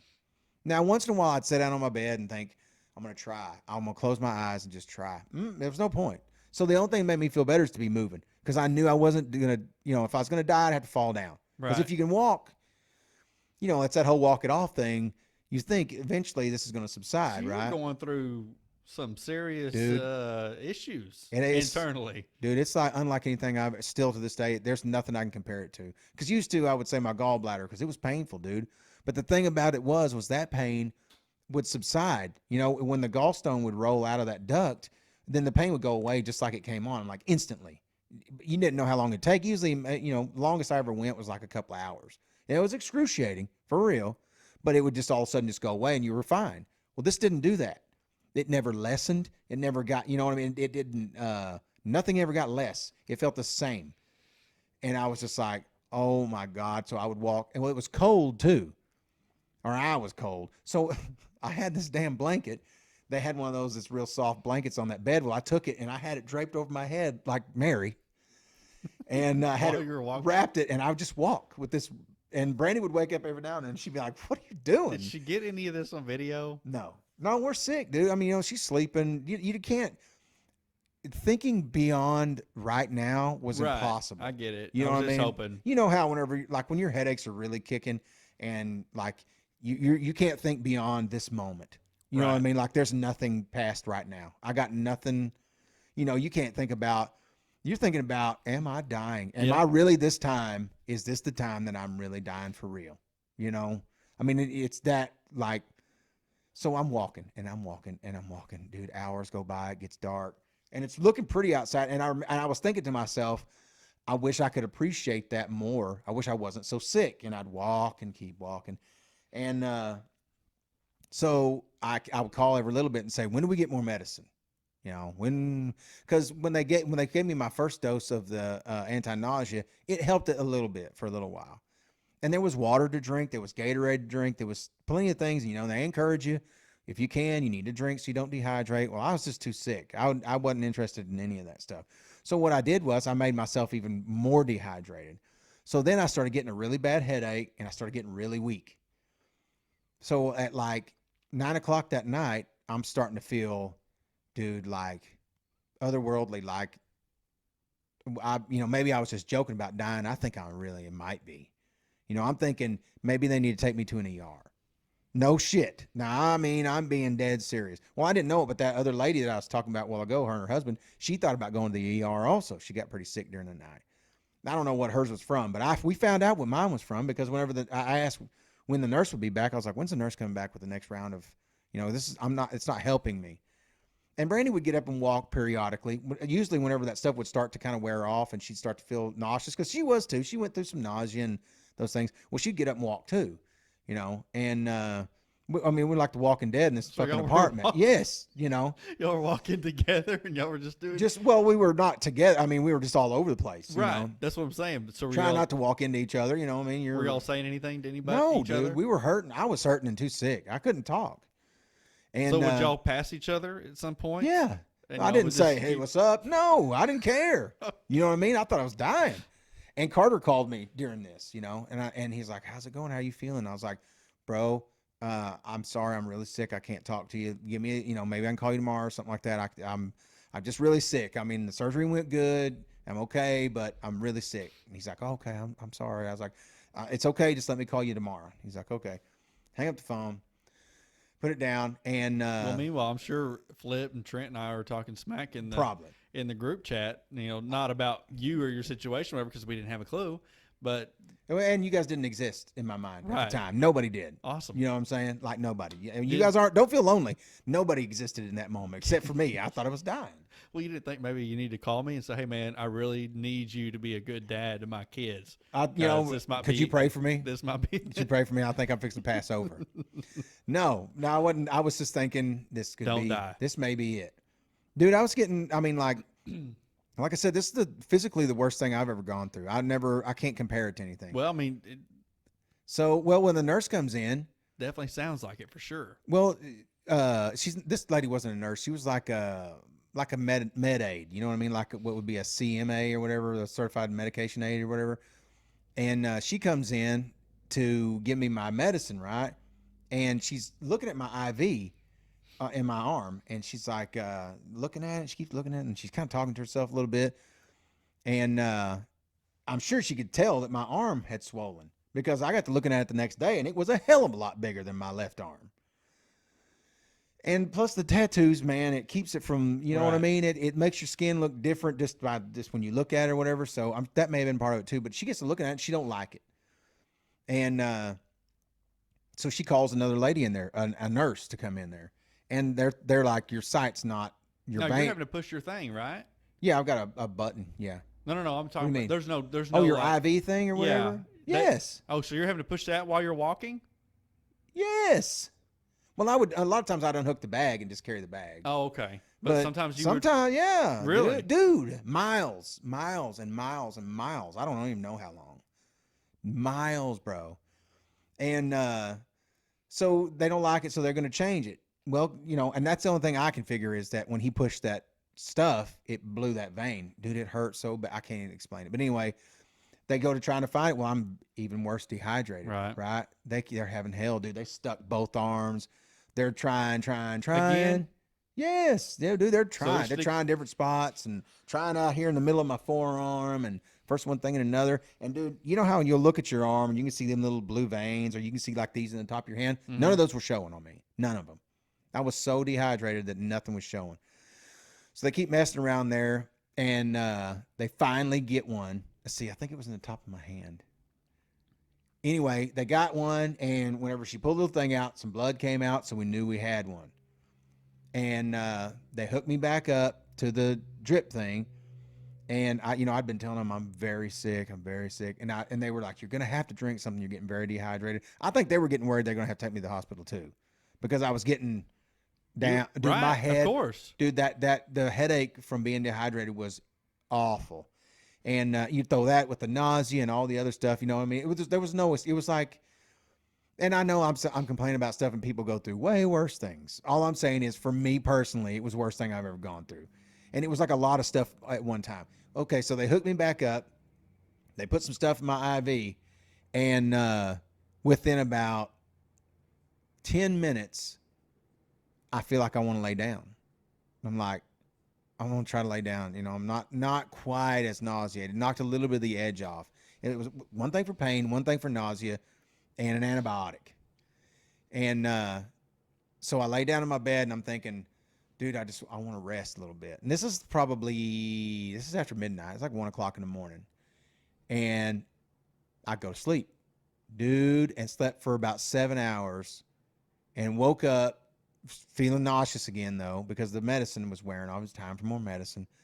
And Brandy she had been up walking a little bit, and I kind of woke up and saw her walking and stuff, but she was doing it because she's trying to get rid of the CO2. You know, she was still having a lot of pain from the CO2 and all that, and I was too, but hers wasn't. Her stuff had, during the night, her vein had blown, and they had to move hers too. And they had changed it and got her going again, so she had rested a little bit and not. And the only sleep I had since surgery was what little bit, like 6 or 7 hours I slept after they got me hooked up, because I finally started getting medicine. My nausea and all that stuff was finally starting to subside a little bit. Well, in true fashion that we've gone through before, bright and early, your driver's going to be here in 20 minutes. So get your shit and get up and get out of here. And we're like, oh God, okay.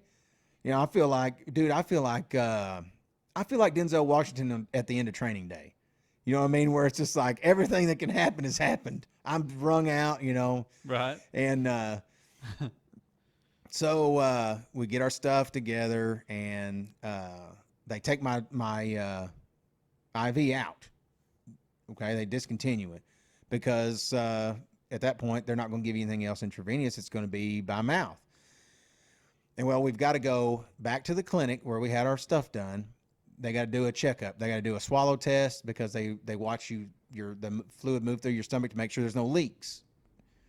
And I don't know. First one thing to know, they check your blood pressure and a few other things. So we go back there, and I have to wait.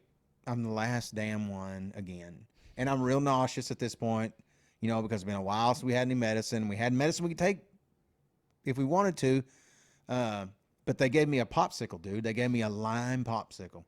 And dude, I ate that thing and it went down good. It felt good to have something in my system. I'm sure because I was 330 something pounds, 320 something pounds. And my insulin levels, I'm sure, were like, what in the hell is going on? We've had no food in 2 days. So my sugar has bottomed. Well, this thing is like, you know what I mean? Like a boom. I'm feeling like, not normal, but like better than I have since this whole thing started. You know what I mean? Over a popsicle, dude. It was like the best popsicle I ever had in my life. And some of the people are doing better. Some of them ain't doing all that good. Of course, Brandy's like, not that's nothing, but I mean, she does really well. And she does her swallow study. Well, you have to drink this medium that they can see. You know what I mean? It's like a blue color. So, and that about makes her throw up. She can't stand the taste of it. And she comes out and she's like, oh my God, I almost puked that medium up everywhere. And I'm thinking, oh God, please no. Cause you know what I mean? I'm already nauseous. I'm going to throw up on somebody. So I have to wait like another hour after her. So I get to dread this whole hour. You know what I mean? The other lady goes in there. Everybody's, and in meantime, you're sitting here and people are coming and going. And the next batch of people that's getting their surgery come in while you're in there. So the front part of this thing is full of people. I mean, that's where I saw the guys that were going to get the surgery. And, there's 15 people standing in here and you're over huddled in the corner with all your luggage. You got all your shit. Your bags and everything are with you everywhere you go if you're not in a room. You know what I'm saying? Like there's no porter taking your shit to the car. None of that. It's all, you're wheeling it around with you. So finally they called me to go back there and do the swallow test. So I go in there and I'm thinking, Jesus, please don't. Well, it's the surgeon that did my surgery is he wants to see everybody do their swallow test because if something's wrong, he's going to be the one that fixes it. So he gives me this cup of shit and he's like, I want you to, when you drink it, just all the way down, just all at one time, but stand right here in front of this thing. So I'm like, all right. So I pick up the cup and I'm thinking, I'm going to puke I'm not going to puke on him, but whenever I puke, I'm going to puke over here, you know. So I'm kind of gauging that up. So I put it down, and I was like, I've drank whiskey that's way worse. You know, I mean, I've drank so many things that's worse than this. It wasn't chocolate shake, but I mean, you know what I'm saying? It was just like, you know, it wasn't like barium, like the barium fluid they make you take that's like real chalky and all that stuff like that. Nah, man. And I'm like, that wasn't bad. And he goes, yours looks very good. And I said, what do you mean? And he gets the thing. He goes, you see this right here? And he's pointing at my stomach. And he's like, now, if there was any blue out here, that means there's a leak. But he said, your fluid's passing through perfectly. Your swelling in the beginning and the end of your stomach is less than normal. He said, you're looking excellent. Why? Because you took no freaking pain medicine, so your body was trying to heal faster. I guess so. I don't know, you know. But it was good to hear, you know, that the guy was like, this is even better than we'd hoped. You know, this is the best case scenario what you have here. I'm like, nice. Okay. So I'm feeling good. Well, I'm still nauseous, though. You know what I mean? Like, that stuff didn't make me nauseous, but I'm just nauseated. And we take some nausea medicine finally, and it's this gel, dude. We still have some of it, and it is god-awful. Like, if it, you know what I mean? It makes you want to throw up. Mm-hmm. And it's in a little packet. You rip the top off the packet, and you just take the gel out of the packet. It tastes terrible. You'd think it'd be like, maybe they would throw some lime, you know, or some lemon lime or something on it to kind of, no. It's like some kind of chalky, nasty shit. But it does help. It does, like almost immediately, it helps nausea. So they got us in a boardroom, and I was thinking, God, we've still got to have like an exit interview with the surgeons. Because I was thinking for some reason in the back of my mind that was part of this thing. Maybe that was the exit interview when he told you that you were good. Must be. Because, I don't. Well, they had all of us from, I call them in my mind classes, because it's groups of people that go in for the surgery, you know. Right. Well, in our class, everybody's sitting around this big wooden table, and I'm thinking, we're waiting on the surgeon, and I'm getting pissed. Because I'm ready to go to the room. I'm tired of standing around, and I'm walking. Dude, I'm like a weirdo. I was walking up and down the hallway. I'm walking around the fucking table. I'm everywhere. Everybody else is sitting. I'm walking. Steady, getting it. Like, they don't want you walking all the way down the hallway. I didn't give a shit. I did not care. Don't care what you want. Don't care what you like. They knew it, too. They could tell when they look at me. Nobody ever said, sir, you're going to have to go over here or whatever. I was like, I need to walk in this hallway. And they're like, well, just don't go all the way to the end. And I was like, I didn't care what they said. I was like, I don't give a shit. I'm going to the end of the hallway. I'll go wherever I want. I'm sick and I'm hurting and I don't care, you know. So I go down to the end of the hallway and I'm just walk and walk. We wait like 30 minutes, and then they load us up on the damn vans and send us to the hotel. I don't know why we had to stand there like that. I still don't know to this day. Well, maybe they're waiting on one of us to freak out. I don't know. How much can these guys take, you know, or I don't know. That's what it starts to feel like. It's like, is this an endurance test? You know, you're trying to see what's going to make me crack. Are y'all the CIA? What the hell is this, you know? And so they put us in another van and drive us to a giant hotel, dude. Now they have a thing with the clinic or whatever, the people we went through, where there's like a floor that's dedicated to their patients. So the 11th floor, we have to ride a fucking elevator, right? Okay, well, that don't seem like a big deal, right? Did it make this it worse? Elevator it went like Mach 3. Dude, it was the fastest elevator I ever rode in my life. I mean, we went 11 floors. I'm not kidding, in probably 2.5 seconds. Dang. Ask Brandy about it if you don't believe me. We get in there. He pushes a button because there's like 4 of us that, you know, like 4 or 5 to a elevator car or whatever. Get in there. He pushes the 11 button. The doors close.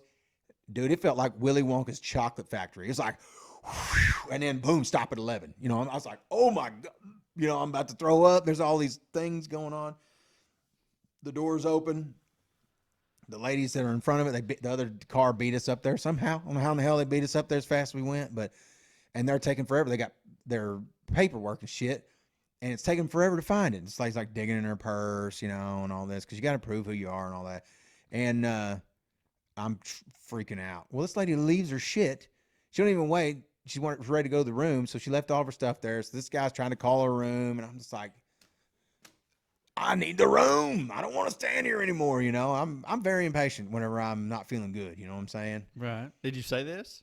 I was like, where's our room? Can we go ahead and go to our room? I have my ID. We have everything we need right here. Can you take us to our room?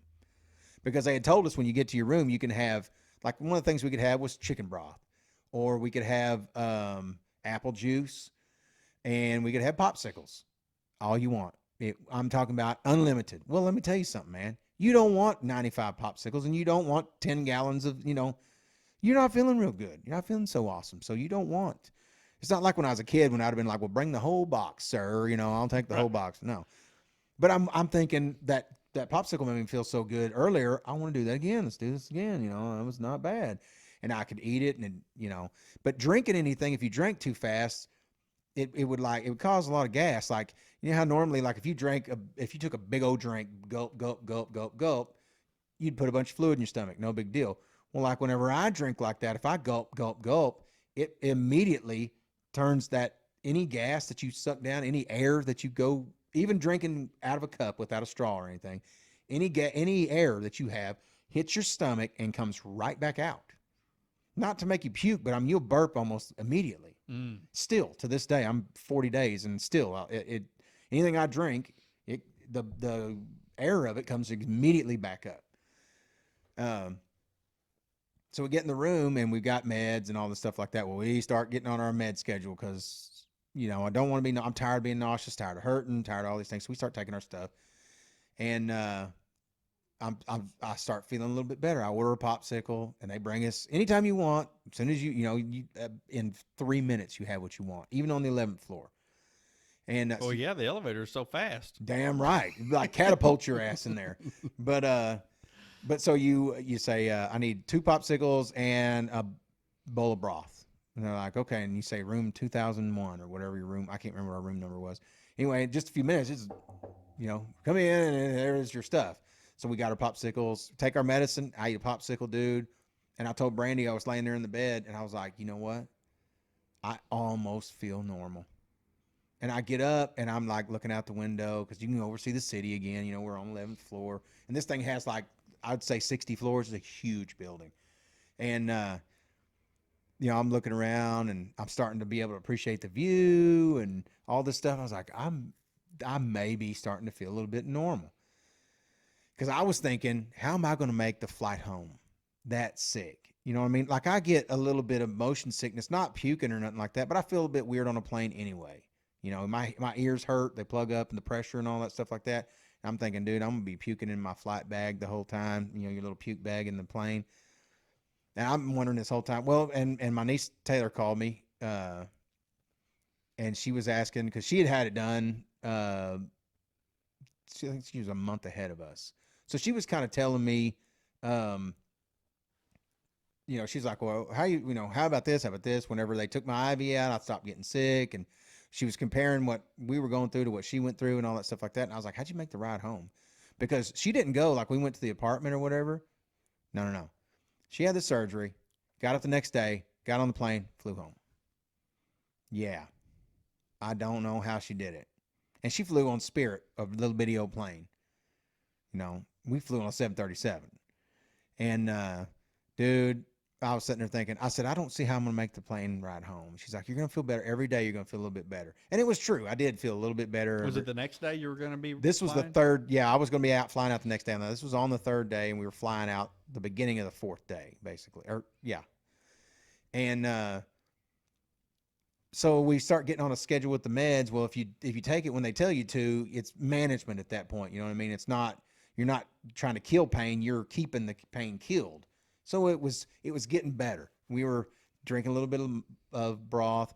Dude, the apple juice tasted like the most beautiful thing you ever tasted in your life. You know what I mean? Like everything is, the broth was okay. It wasn't delicious, but it was better than nothing. And the popsicles, dude, oh my God. You know what I mean? I was just like, they could have been shit popsicles and I'd have liked them, I think. You know what I mean? They were delicious.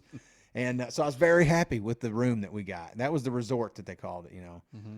And so in true fashion, we had to get on the plane at 2:00 the next afternoon. Well, they picked us up at like 9 in the morning for some damn reason. I'm thinking, we're going to be stuck at the hotel. They wanted you out of the room, dude. I guess so.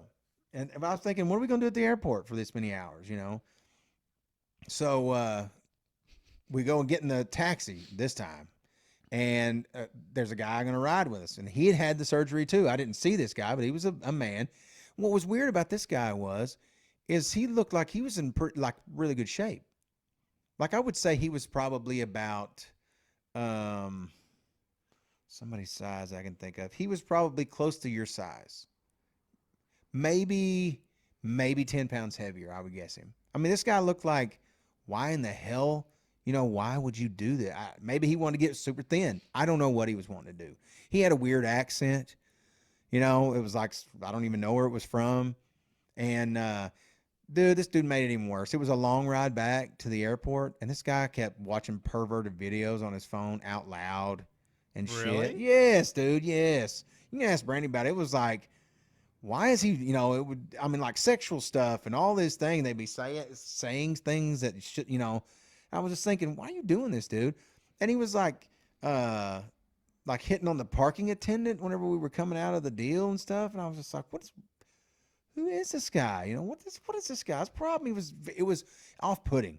You know what I mean? It was like, Right. it was, there's enough shit going on. You know what I mean? I was at the verge for like 3 days. I was in fight or flight in my body. You know what I mean? And I'm like, look, man, I'm getting on the ragged edge enough now that if I start beating on you, I may beat you to death. I don't know. You know what I mean? I've had it. And so finally, he's going to the renter car place. And thank God, our taxi driver, he was a Mexican fella, right? Super nice guy. Spoke pretty good English and everything. Well, I don't mean to be this way, but I thought the guy that got in, the weirdo, I thought he was Mexican too, because he has a real strong accent of some kind. But evidently, he didn't speak the same Spanish that this dude spoke. And they could not figure out in English or any other language that he was trying to go to the fucking rental car place. Our driver could not get it through his head. He was like, well, your papers say that you're going to the airport. And the guy goes, I don't want to go to the airport. I thought we were going to have to rent a car and drive home too the day before, because I thought, I can't ride in a plane. I'm driving back. I'm not doing it. I'm driving back. Because San Diego is where we're going to leave from. I was like, well, I've driven from California to Oklahoma before. It's about a 24-hour drive. It suck, as sick as I am, but we'll do it. Better than trying to ride a plane and, being sick the whole time. Anyway, they finally get it figured out, and they're like, rental car place. Yes. Finally, we figure it out. Take this guy to the rental car place. He gets the hell out of there, thank God. He takes us to the airport and drops us off at like, what time was it? It was like noon, and so we sat around the airport, wait on the plane to get there. But with taking the meds, and we ate some Greek yogurt. Was the first actual food that we had eaten since the first day we got there. And the Greek yogurt I was scared, you know what I mean? Because they were like, right, some things you're going to tolerate, sometimes you're not, blah, blah, blah. So we ate it like with the spoon, but it was like itsy bitsy, a little taste. And then wait, swallow. And, because I was taking all the things they said very literal. You got to chew your food 25 times at least. Anything, that was eventually when you start eating solid food, you have to chew it at least 25 times and all that. Well, I was taking all this stuff literal because I didn't want to have any problems. So Greek yogurt was one of the things we could have at that point. So that's what we bought at the airport. It was like $9 a damn container. You know what I mean? It was ridiculous.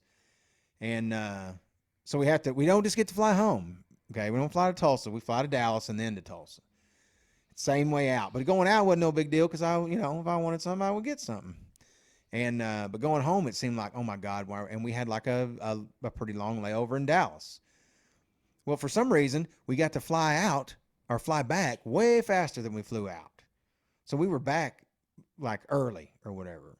We were ahead of schedule. So we had to wait a little while. And we got on the plane, dude, and you're hurting a little bit, but we had bought some little earbuds, and I started watching the rest of those damn Avenger movies on the plane. I would download them on my phone, and then watch them on the plane. And we landed in Tulsa. It was dark outside. I don't remember. It was like 8:00 at night. And the first thing we were thinking was, because we didn't want to get dehydrated. We'd both been dehydrated so much. We were going to go get some Pedialyte. So the first thing we're going to do is go to Walmart and get some Pedialyte, before we even go home. 'Cause it's a couple hour drive home. And dude, I got to be honest with you. We left the Tahoe in one of those parking areas.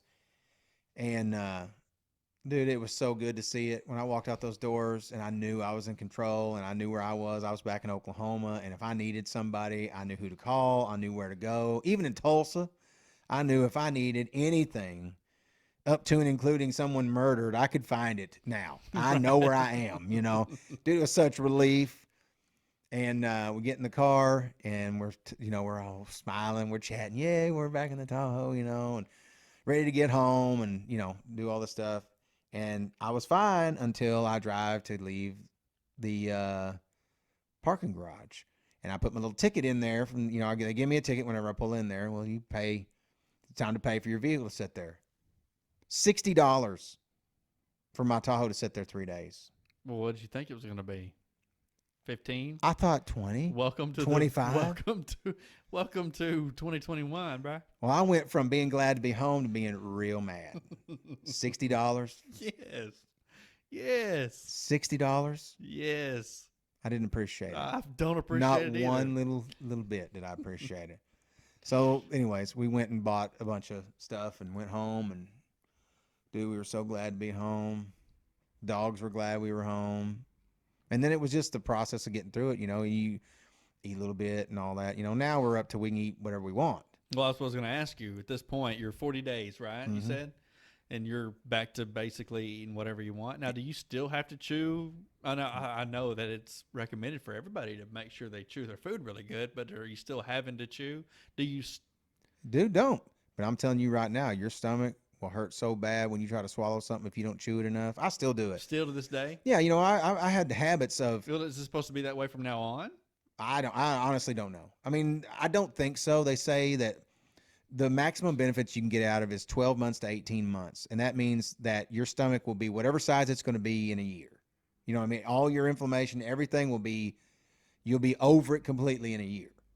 Oh, okay. But in that time, you know, you're still healing. There's some inflammation still yet. Your body's adjusting to all these things. Your hormone levels change. They cut out that big part of your stomach. They found out that they cut off is the main producer of a hormone called ghrelin, which tells your body that you're hungry. Well, they cut out the biggest chunk of your stomach that has that produces that hormone. So that takes a lot of that out. Well, it causes some hormone imbalances in the beginning of all kinds, you know what I mean? Because your body's already regulated itself. I would live 43 years one way, and now my body's out of balance. So there was a lot of things, a lot of weird feelings. And now I slept. Dude, I'll tell you this right now. By the time I got home, I have slept better. I guess because I was overweight, I have slept better and dreamed more. I dream every night now. I haven't slept all night in years. I wake up all throughout the night, dude. Now, if the dogs don't wake me up, I can sleep 7 hours or 9 hours and dream, feel rested, feel good when I wake up. You know, there's been plenty of things, though, like chewing your food. Dude, it took time because all of a sudden you're thrown back into it. Well, you can only have, you know, when you start eating liquefied diet or whatever, well, you can have a cheeseburger, but you got to blend it up and eat it blended. Well, I'm not doing that. It's nasty. You know what I mean? So I would eat like sugar-free pudding or sugar-free Jell-O or something like that. Well, even Jell-O, like whenever I would eat it all my life, okay, you give me a spoon, give me a little cup of Jell-O. Well, I'm gonna get me a spoonful out of it. I'm gonna pop it in my mouth and down the hatch. It's Jell-O. You know what I'm saying? No, because it hits the top of my stomach and it goes, I can't fit in there. Well, you've already taken 2 other bites by then, right? So you got food backed up, trying to get in your belly. Oh, gosh. Well, you got that sphincter in the top of your stomach that lets stuff in and out of there or whatever, is trying to open up big enough to let this big old chunk of food in there, but it's inflamed. It's all these things. Dude, it's some real pain. So you're still dealing with that? Yeah. When that big food tries to go in that little bitty hole, it hurts. But at some point, you won't be dealing with that anymore. Right. Well, what you got to do is you got to teach yourself to chew your food better. Make sure it's small and that it's chewed up really well before you ever swallow. And still right now, like if I eat a corn tortilla, it's going to hurt. Every Really? bite I take is going to hurt. Yes. And I can chew it. Well, you ate some corn tortillas today, right? Yes. I chewed them up real good. Real good. It still hurt. But I'll tell you what, man, here's the funny thing about it is that sounds like it sucks, right? Everything you eat hurts, But for somebody who had no control, you know what I mean? Because used to, I bought 3 of them Gringos tacos. I would have eaten them in 2 minutes or 3 minutes, literally, all 3 of them, and rice and beans and all this other shit, right? No. Instead, Carter's over eating his nachos, and I've eaten one, and I'm just sitting there because I'm trying to. Number one, part of that damn Give it tortilla is time. not going down, so it's kind of hurting. I'm sipping a little bit of water. You're not supposed to drink with your meals. That's a big thing. See, that's a thing I didn't know is nobody's supposed to. You know how I've always been a big drinker with meals because my food I would take big bites. So in order to get it to go ahead and go into my stomach, I'd have to wash it down with big old Dr. Pepper or sweet tea or whatever. So I've never had to learn what I'm having to learn. All my life, I've always eaten this way. Big old bites and eat it as fast as you can because I want to feel full, man. I want to feel, I want to feel satiated. I want, that I'm gonna feel all right when I'm full. So let's get that shit eat. Well, now your stomach won't let you. You do that and you're gonna be hurting, bro. So it forces you to slow down, forces you to take smaller bites. It's teaching me um, how to live with food instead of letting it dominate my life. You know what I mean? So on that end of it, that's another thing that when people say it's like an easy way out or something, I'm like, I don't know. No, it freaking ain't. I mean, it forces you. It forces some self control. I'll give you that because I would have I would have deviated if I could. I've tried, and you pay. Now I haven't had like you can have like dumping syndrome, to where if you threw a bunch of food in your stomach too fast, well, now your food doesn't sit in your stomach like it used to. It goes through a lot faster, especially if you drink with it. So it goes into your intestines. Well, if it's not digested right or whatever, it hits your stomach wrong, then it'll cause you to dump everything out, like poop it all out, like everything just boom come out of you.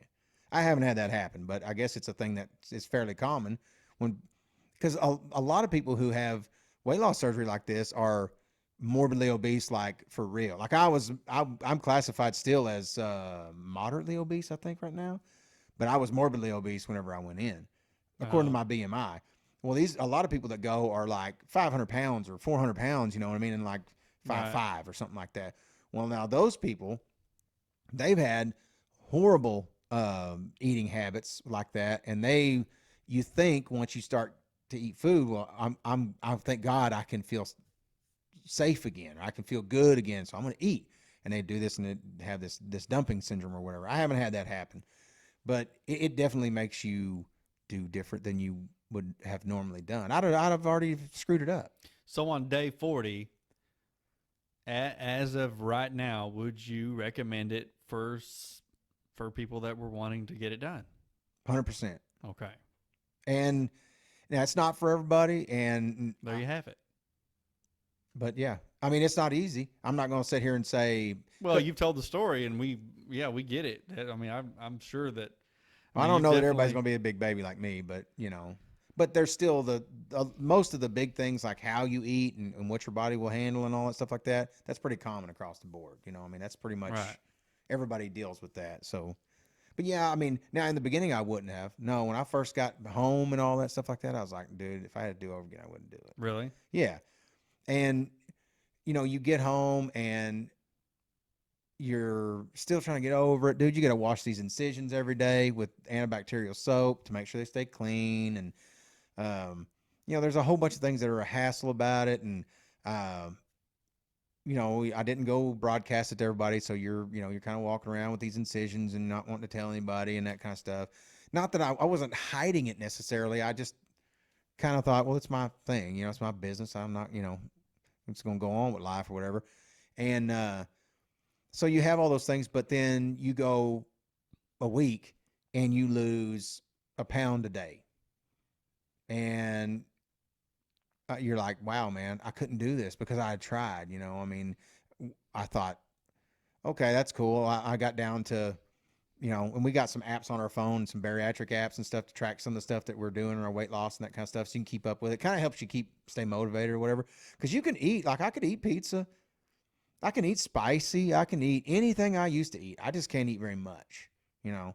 Um, so I could eat pizza if I wanted to, but I don't want to, man. That's how I got like I was, you know what I mean? So I'm eating things, like I ate those tacos today, but I don't go around eating tortillas all the time. Though I've only had them. I had them one other time since I've been able to eat food, but most of the time I'm trying to eat. They recommend a lot of protein, and so you got to get your protein in. Well, a lot of times you can't eat a lot, so we do protein shakes. Mm-hmm. Because they were recommending like 60 to 70 grams a day, and it's hard to get that much in when you can't eat very much, man. Because I can drink one of them little protein shakes in the little box and not be hungry again for 14 hours and be full, bro. Drink it and be like, I'm good. In 12 hours, be like, I'm still good. But you got to get your protein in because that's what causes muscle wasting. And that's what causes like you're talking about, how people look sick and all that stuff like that. If you don't get your protein in, then your muscles, you're not, your body's going through a whole bunch of changes. They're Right. they're real sudden too. Because, I mean, you're turning the switch off basically. You went from being able to eat wherever you want one day to not being able to eat anything the next day. So, your body's trying to figure itself out. It's, your body wants to maintain a weight. Right. That's the thing about, your body. That's what I learned also through this stuff is your body wants to have homeostasis. It wants to find a place where everything's level, where we feel comfortable. Yeah. But with this surgery, it's not that way. So you have these plateaus, like you have like they call it the 3-week stall and things like that, because you'll lose weight and it happened right on schedule. You'll lose a pound a day, and then all of a sudden in the 3rd week, you won't lose nothing. Like 4 days, stay the same weight, no matter you eating the same as you were before. But your body's trying to get figured out. It's like, okay, hold on a minute. Okay, so we're only getting this much a day. Well, then I need to recalculate here. Right. We're dying as far as it's concerned. Right. And exactly. And I was just talking about this with somebody the other day, and I was like, we've went all of our lives, eating like this, and, we work out and all this, whatever. But when you are at 200 pounds and you start working out in the middle of nowhere, and you start working out and you work out for 5 days, Monday through Friday, you're eating healthy and all this, and you're not seeing any changes yet, but then Saturday you decide you're going to have a cheat meal because you've went 5 days, and we've never done this before in our life, So, I mean, of course I have, but I'm just saying so your body on Saturday, I'm no expert, so don't listen to anything I say, but on Saturday, if you have that cheat meal, guess what? Your body is going to store it because it wants to go back up to that 200 pounds. So if you're working out really good for 3 weeks and you decide to have a cheat meal, and for the weekend you ruin it all, you can ruin it all in one weekend, basically in a way where you're going to feel like, golly, I'm not seeing. Your body wants to stay that 200 pounds or that whatever. And when you're trying to get down to, I'm not trying to get down to 190 or anything. I'm really not trying to lose any weight. Really what I want to do is just get rid of the fat, and be more solid, gain a little bit of muscle, but it's hard for me to work out nowadays. But I'm just saying, my body wants to be right where it's at right now. Right. It wants to be comfortable. And so when I start working out, it'll have no choice but to, change. But if I start feeding it pizza and stuff like that, it's going to go right back to where it was because, hey, this is where we need to be. Well, that's why consistency works. It's so hard exactly. It's so hard to see, and your body's not going to change overnight. Right. When you're working out and stuff and eating. Well, that's like me. It took. I lost the first couple of weeks. I lost 20 pounds. And that's a lot. Now that would be a lot to you. That would be, you would look completely different. Yeah. And that's what when I was talking to a guy about. Well, the first thing I had to do when I first came back was I had to go to a lunch with all the guys I work with, and I didn't eat anything, dude. It's not like I could sit down and fake it. I can't sit down and eat a steak and stuff. I can't physically. So, and I don't want to. This is supposed to be. I'm trying to figure out a way to live from now on. You know what I mean? So. They're used to me sitting down and eating some bread. We go to Captain John's, so they're used to me eating some bread, and we're all joking about how I need to lose weight, and everybody needs to lose weight. We're all fat, and we're making jokes about we shouldn't be eating bread, but we're eating it anyway. And we always do the same things whenever we go to those lunches. Well, I'm literally sitting there, and I'm like, the only thing I got was unsweet tea, and I was late. I was the last one to get there, so they're like, well, we didn't order you any food because, we didn't know what you wanted. And I was like, no, I'm not eating. I'm just going to drink tea. And everybody's like, turn around and look at me. They're like, huh? I'm like, nah, man, I'm on a diet, and, I'm wanting to lose some weight and stuff like that. So I'm not eating, I'm drinking protein. And I didn't lie.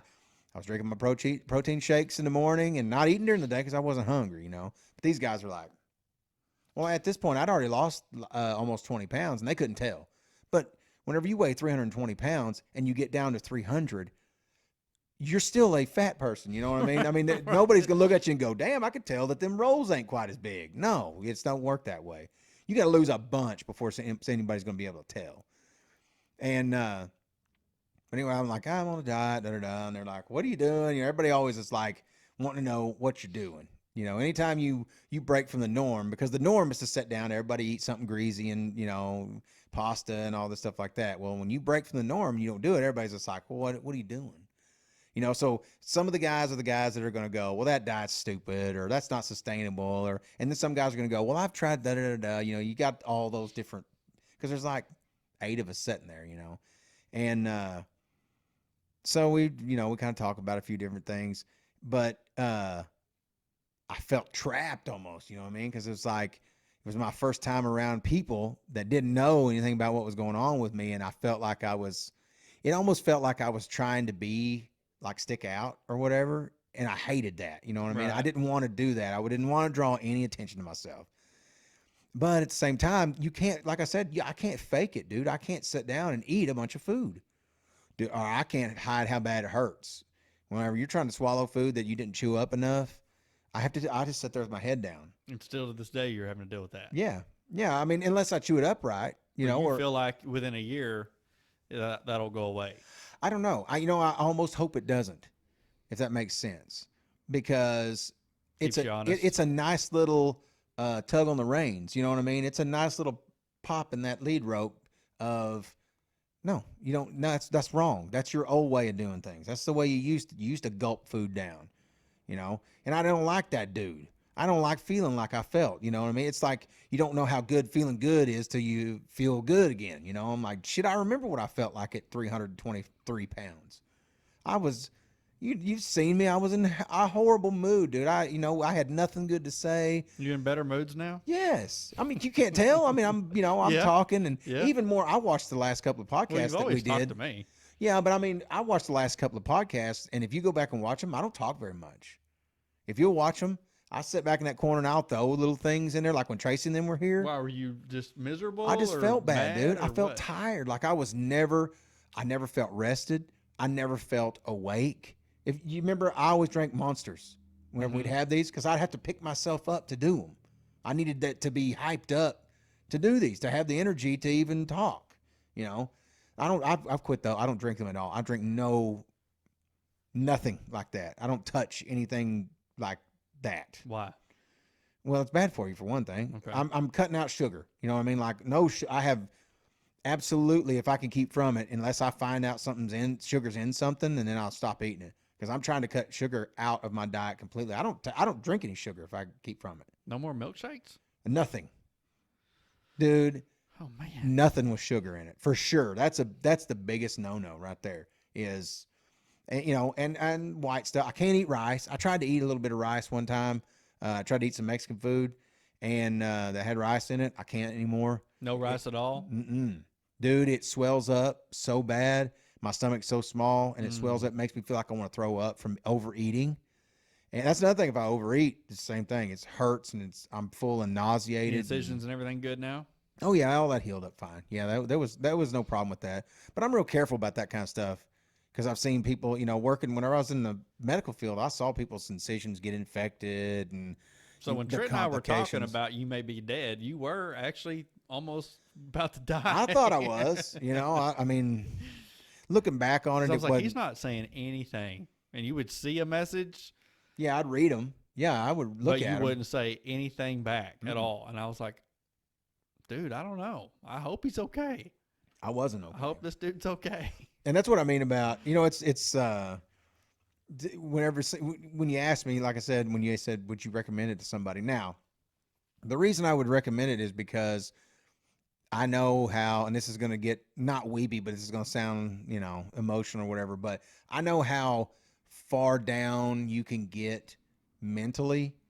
Like, I felt trapped in a lot of ways. Like, for instance, like I would say, I'm gonna start riding my bike and, all these things, right? Okay. Well, like sitting on my bicycle seat, I even bought a gel filled bicycle seat because it hurt my butt so bad to sit on that seat. I couldn't hardly stand it.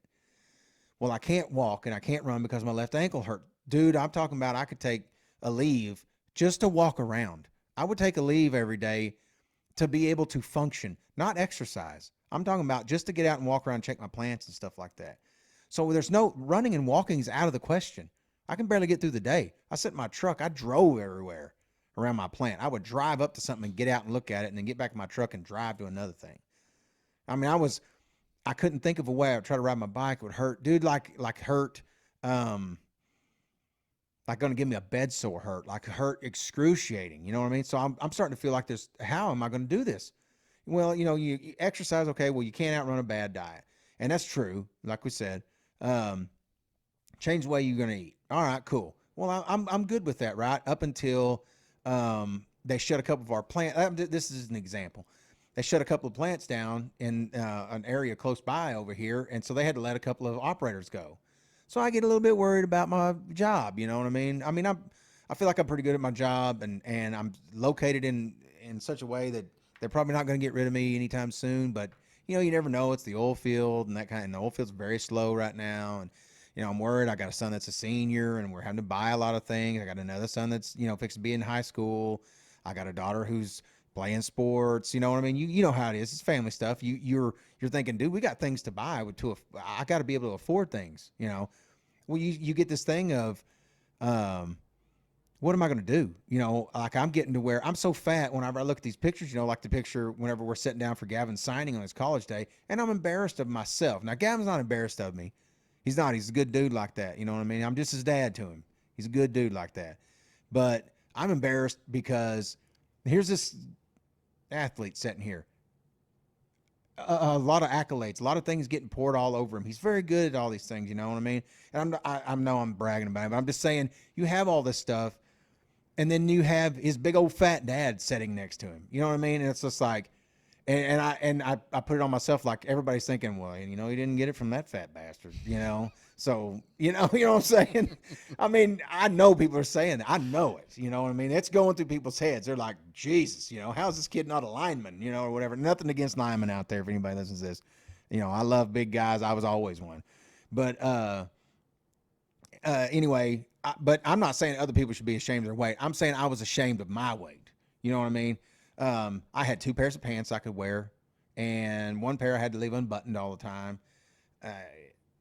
I had like a couple of shirts that I bought that were like 4X big and talls that I was getting where I could just wear that stuff.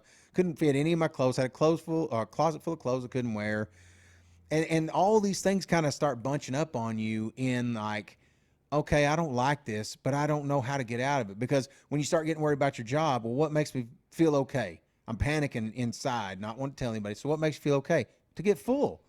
Man, go eat 2 or 3 pieces of pizza. I'd stop at Casey's anywhere from 3 to 4 times a day.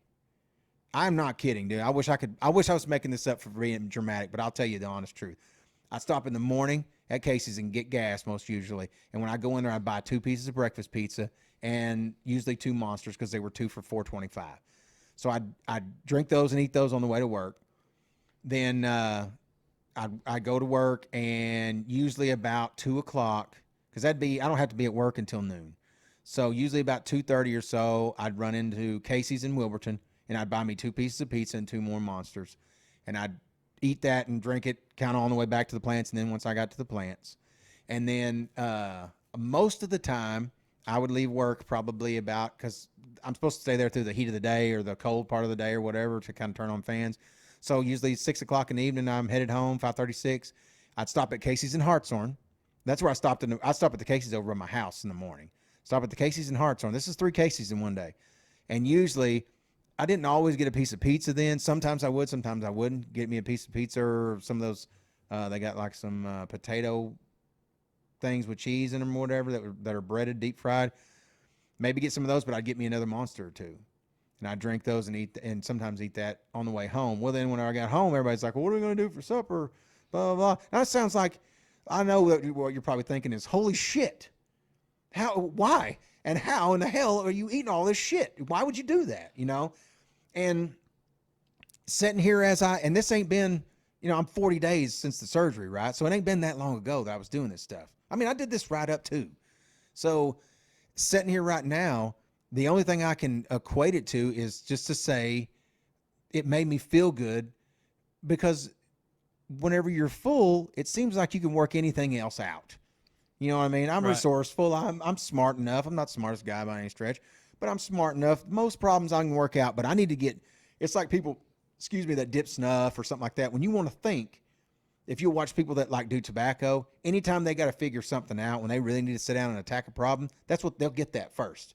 And they want that, and that helps them center them. You know what I mean? I got that craving satisfied. Now I can think about what I'm doing. Well, that's what all this eating was. It was like getting a dip of snuff, only I was putting on weight like crazy, 323 pounds. Jesus, Well, and so I had no reason to not eat that way, because anytime I would stop eating that way and start trying to eat right, it's like the stress of all these other things would creep in horribly. So it was like a self-perpetuating thing. You know what I mean? It was like the stress would make me eat, and the eat would make me stress. So it was like this circle, dude, that I literally could not make myself get out of. I would stop at Casey's and think, dude, no pizza this time. That's enough. You know what I mean? That you've had plenty for the day. But I think, well, I'm getting kind of tired, so I'm gonna get me a Monster so I can be awake when I get home to everybody and all that.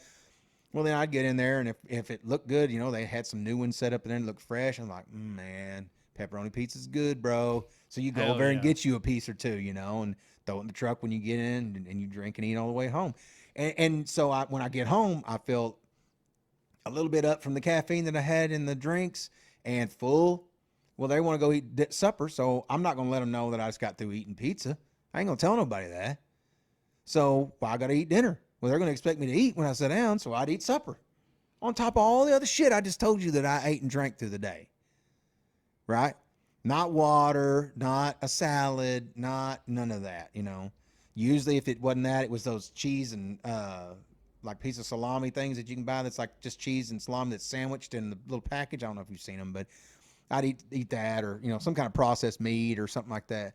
And dude, and it felt like I could not figure a way out of it, because no matter what I did, it was like it wasn't anything I could stick with. Like I knew when the stress hit, I was going to eat, because it's the only thing. It was like a shot of almost like drugs or something like that. It would be like, okay, now I can concentrate. So, and I was spending money, dude. Like, 2 pieces of pizza and the 2 Monsters, that was usually $12 or $13, 3 to 4 times a day is what I was spending. Not to mention supper, and then a $15 meal. Just my part of it was $15. So you that's per day. You know what I'm saying? So you're talking about hundreds of dollars a week I'm spending on eating. Hundreds of dollars. And that's why I say when I recommend it for somebody, it's not the, and dude, I'll be honest with you. You know me, and there's people out here that's going to hear this or see this, and they know me too. I got no problem with confidence. You know what I mean? I feel like I'm a decent looking guy. I'm not, this was not a vanity thing. It really was. It never has felt that way to me. I haven't done any of this to look good. You know what I'm saying? I mean, I've been hit on at 290 pounds before, if I'm just being honest. But you know not 291. I mean? Well, I mean, I didn't have very much going on at 320, but you know what I'm saying? I Right. mean, you got that, and it's hard to understand. And this is something that, that I've been saying all along, and I don't mean, it's not derogatory. Don't take it that way. But it's hard for someone who doesn't deal with it on that level to understand. I mean, 100%. I agree. Because the things that I just said, the things that I just told you about my life and the way things were going, you have I'm glad, dude. I'm very thankful. You know what I mean? I would feel, well, you don't feel lucky. You don't understand. But from someone else's point of view, you got to understand how fortunate you are for your weight to not fluctuate. You know what I mean? For whatever reason, whatever makes me this way, or whatever cause, if it's genetic, psychological, whatever, there's probably a combination of a bunch of stuff. I feel like you're fortunate in that, and I'm sure you have plenty of things you don't feel fortunate about or whatever, everybody does. But I mean, I look at you and think, dude, I wish I could just be stuck at 200. I wish that was a problem. What a problem to have, to go, I can't gain any weight. You know what I mean? Unless you're bone skinny, and you're not. You know what I mean? I mean, if you weighed 120 pounds, I would be like, dude, that's like the opposite. That's the same thing as being too fat, right, only on the other end. You know what I mean? That's right. You can't take up for yourself. You can't navigate this world. I feel bad for people that are so small that they can't I walk through this world, and I'm not going to beat everybody up, but I know that I can take up for myself if I have to. I'm strong enough. I'm big enough. I'm big enough for one thing that most people don't mess with me. Not because I'm tough, but I'm just big, and so naturally people are just like, well, whatever. So I don't have to deal with those kind of things like small people would have to deal with. And on that end, I feel lucky, and I don't want to lose so much weight that I get to be that guy either. But so on that end of it, it's hard for someone, and that's one reason why I'm like, you know what, I'm all right with telling about this, because there's people out there who don't deal with it. They don't have any idea when you see, let's say, a fat person, right? And you can call fat whatever you want to call it. I don't care. Whatever your limit is on what would be healthy to fat, whatever, everybody's got their own opinion on that stuff. But when you see somebody out there, and there's plenty of them you see, I know, I even as a guy who was way heavy and everything, I could go to restaurants and see people and I'd be like, gross.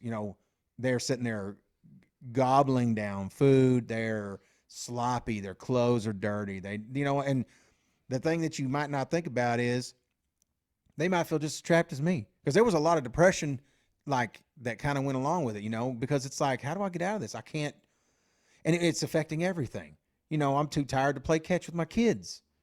I'm 43. I mean, I'm not young, but I'm not old. Right. I played catch with the baseball today and loved it.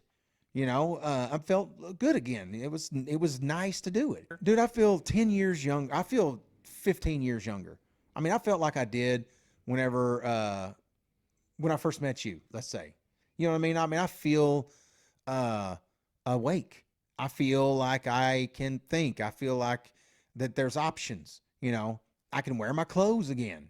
Even, I've lost enough weight now that closet full of clothes is now stuff I can wear. So you've lost 40 pounds up to this point. I've lost 48 pounds. 48 pounds. Yes, in 40 days. And what is your target? I was going to get, what are you targeting? in the beginning, I wanted to get to 220, Mm-hmm. but I don't know if I want to get that light or not. And 220 is heavy, I understand, but for me, for my frame, it's not. I've weighed 230 when I was 30, I weighed 230 pounds, and people always guess me at around 200. You know what I mean? How far are you from that? Well, let's see. I weigh 275 now, so okay. I'm 40 pounds away, 35 pounds away, something like that. So I'm about halfway.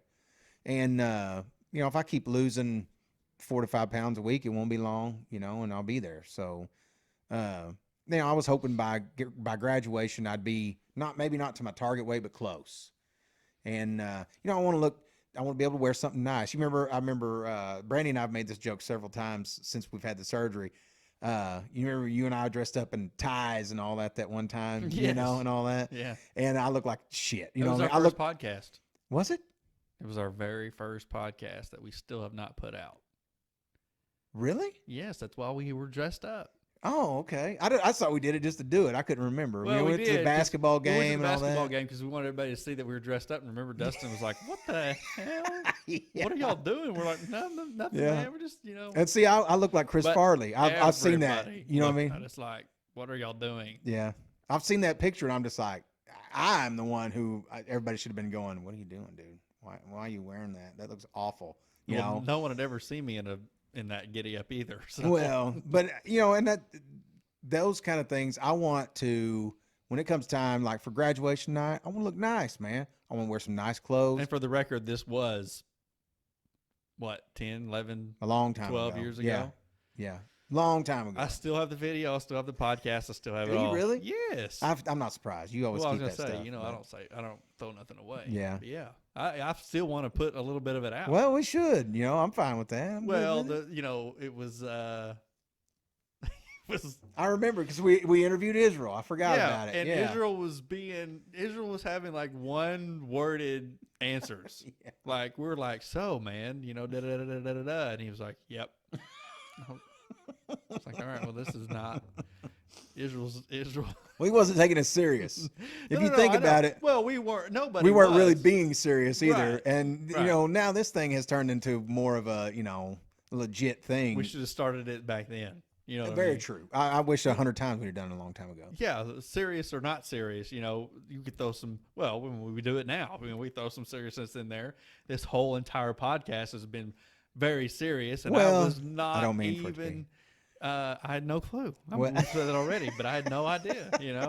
I mean, I had a few stories I wanted to tell, but I was like, well, it's going to flow like anything else. But there was only one story in particular I wanted to tell, but we can save that for another day. Well, and I didn't want to. I didn't intend on spending so much time. I did want to tell the I'm story glad in you full did. detail, though. But I'm glad you did, for real. well, it was, and it's Because kind of an this is- ongoing thing. But Yeah, but this is a big deal. This is especially with you being half of the I Don't Drink Coffee podcast, and this has been going on and we're all about having people on and getting their side of the story, and we tell our little stories here and there, but this has been a big deal. Yeah, This is I just kind of feel like I've hijacked it, and I didn't mean to do that. I just wanted to tell a little bit. And let's I'm go glad on you or did whatever. exactly what you did.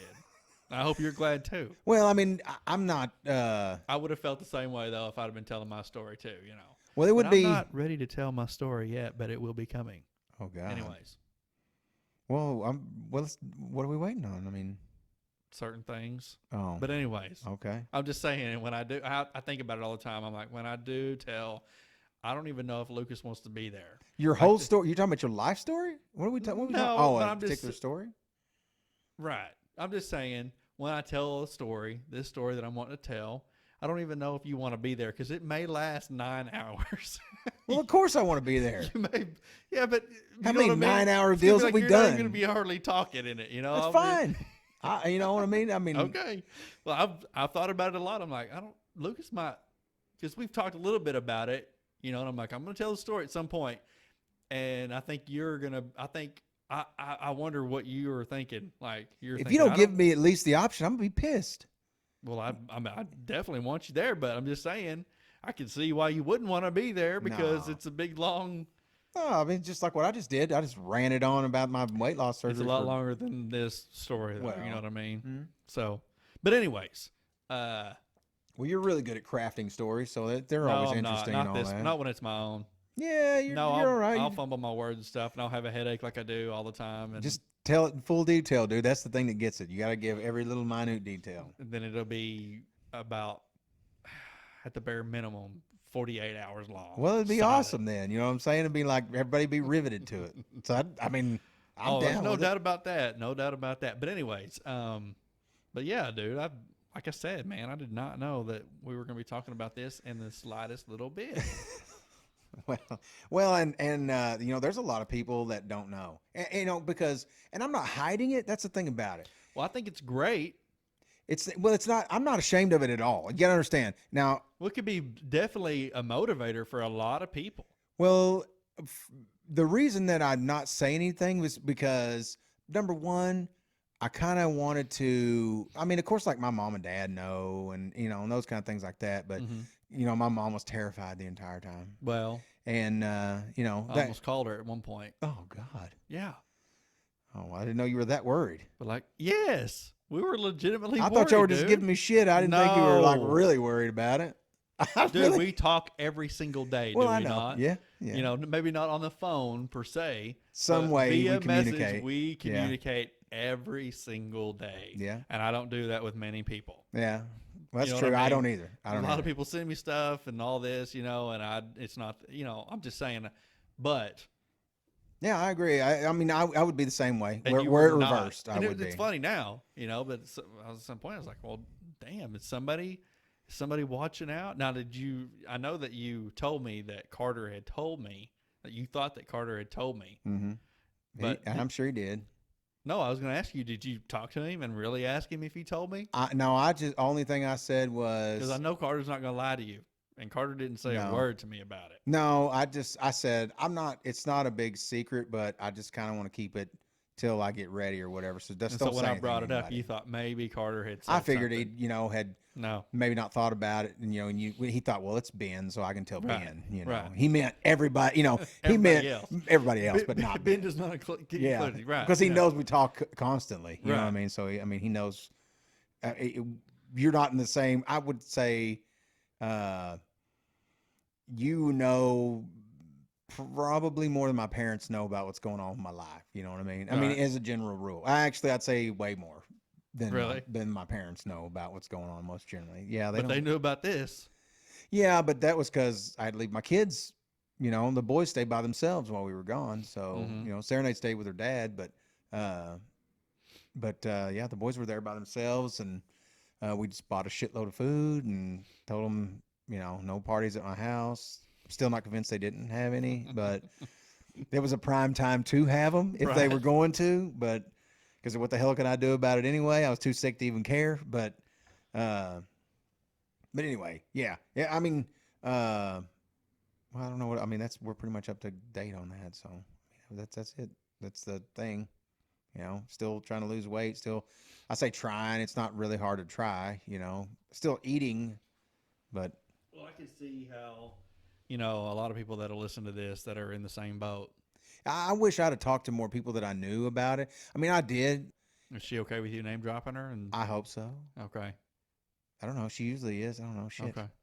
Anyway, I talked to this lady. You can cut that out and say I talked to this woman that we know from Wilburton. And she had hers done years ago, like 12 years ago or 13 years ago. Mm-hmm. And she had it done, off out, away. And I was like, you're this many years down the road. I see that you got your weight under control and everything's going good, but would you do it again? And her answer was, it's the best money I ever spent. I would do it again today. Yes, 100%. I would do it again. And she was really heavy, and I can't remember what she told me she weighed at the time when she had her surgery, but she told me straight up what she weighed, but I can't remember. And she was like, "It's the best thing I ever did by So far." this isn't like a band, like the lap band or whatever.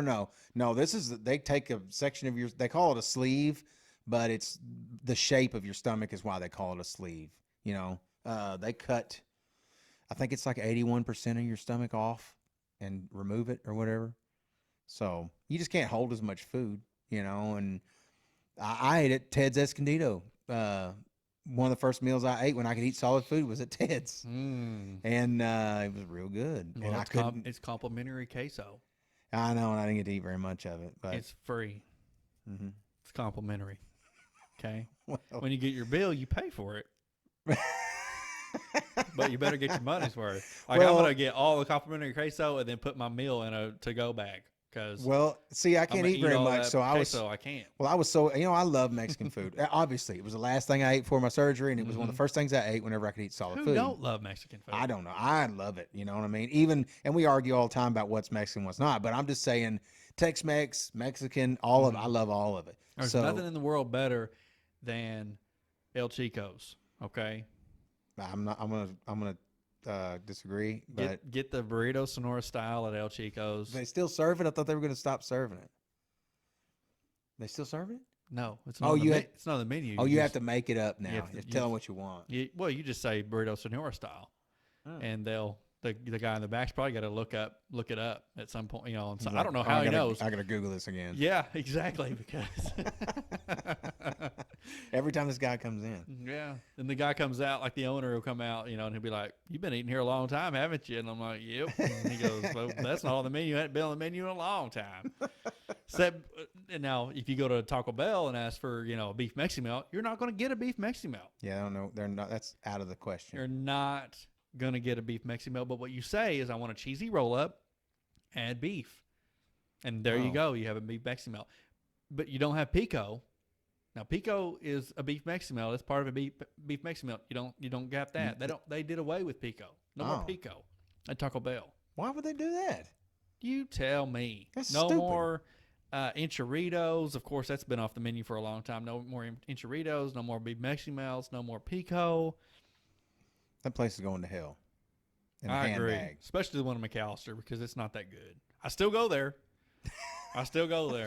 Dedication. I like how COVID has changed their little way of handing you your food because they hand you all of your food that you ordered in one bag. You know how they used to just hand you a bunch of bags and it would be all melt. Now it's neatly packed and it's packaged up, like the top is rolled and everything, and it's sealed, and they hand you 20 items. Don't they make you plug your card into the Not they anymore. hold the machine out the window and all that shit? No, they did. Dude, that was a pain in the ass. They when did. They would do that. Yeah. It was Well, they would hand like Amy was sitting in the truck, and this woman hands me my bag on a like on a little platter deal. Or whatever. yes, and I grabbed the platter because I thought she was handing me the whole thing. She's like, "Hey, wait a minute, I gotta have And that." me died laughing. I was like, I didn't know what you were doing, you know. That Yeah. girl started laughing, and I was like, well, I didn't know if you were handing me the whole thing, and then I have to wipe it down, or I have to, take my food and then hand you back. I don't. This is stupid. Right.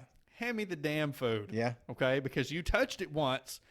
All right. So They just don't want you sending your COVID back in there with them. That was what the whole thing. That's why they Well, I offered you did. that at a Okay, I distance. grabbed- Well, that's what I say about the damn the platter. the first time that I went in there and they handed me the machine to poke my card They're in. bringing the shit machine back in. Well, that's my left side. My left side, my left hand is for balance only, sir. There's no coordination here, so I can't hit the slot. I was going above, below, above, below. Same thing. You know what I did? Reached out with my right hand and grabbed it.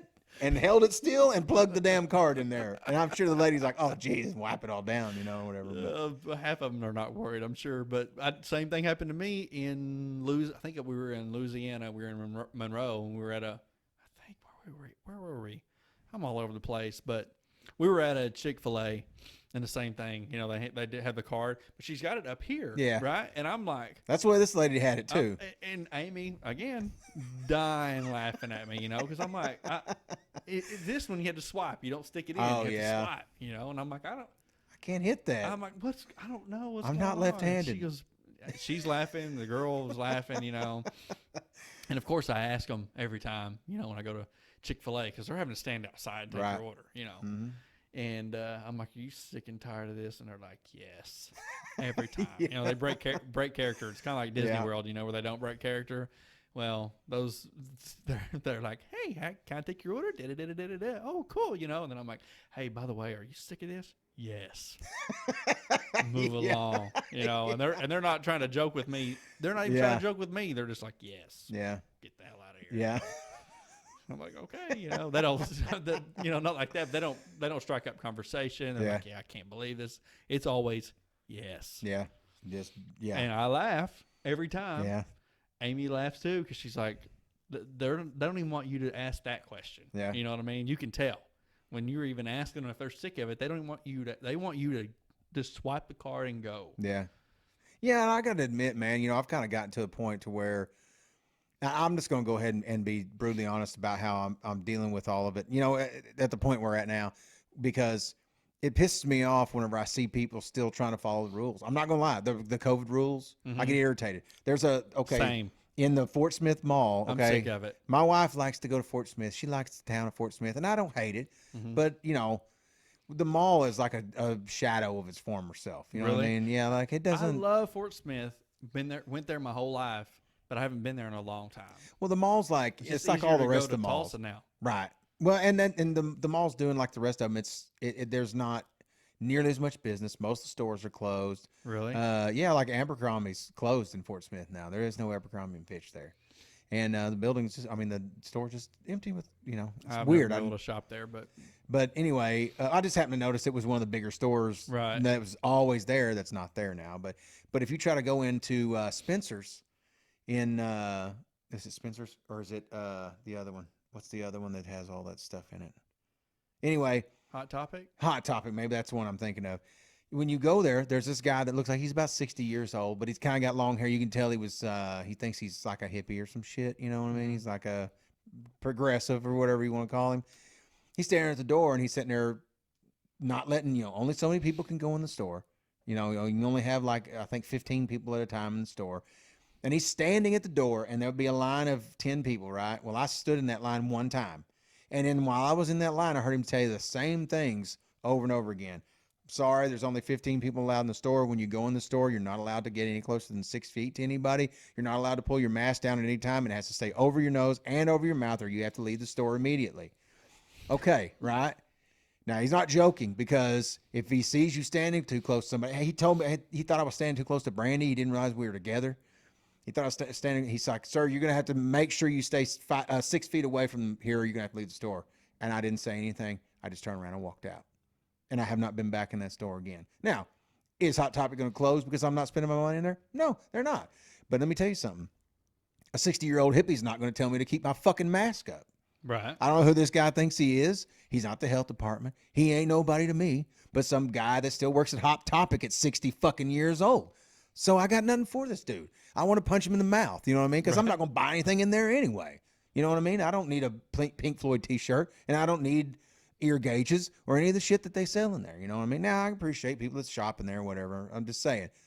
I don't buy anything in there. I was just trying to support my wife by hanging out with her. You know what I mean? So I don't want to go in there. I'm not standing in line. I damn sure ain't standing in line to go on Hot Topic. Sorry. He's the guy. He's the worst one I've ever seen. Yeah, You know I what I haven't seen mean? anybody like that. This dude is like, he's ridiculous. I guarantee you he wears 2 masks. I'd bet my paycheck on it that he wears 2 masks. I can't tell for sure. I don't look at him enough, but I bet he wears 2 masks. I bet you money. Somebody get word of this guy. Let's find out. I'd like Tell him somebody tell this guy he's taking his job too serious. What we need to do is we need to take our cameras one day, and I'll just go in there without a mask. And when he tells me to leave, I'll tell him no. You know what I mean? I'm like, no, I'm not leaving.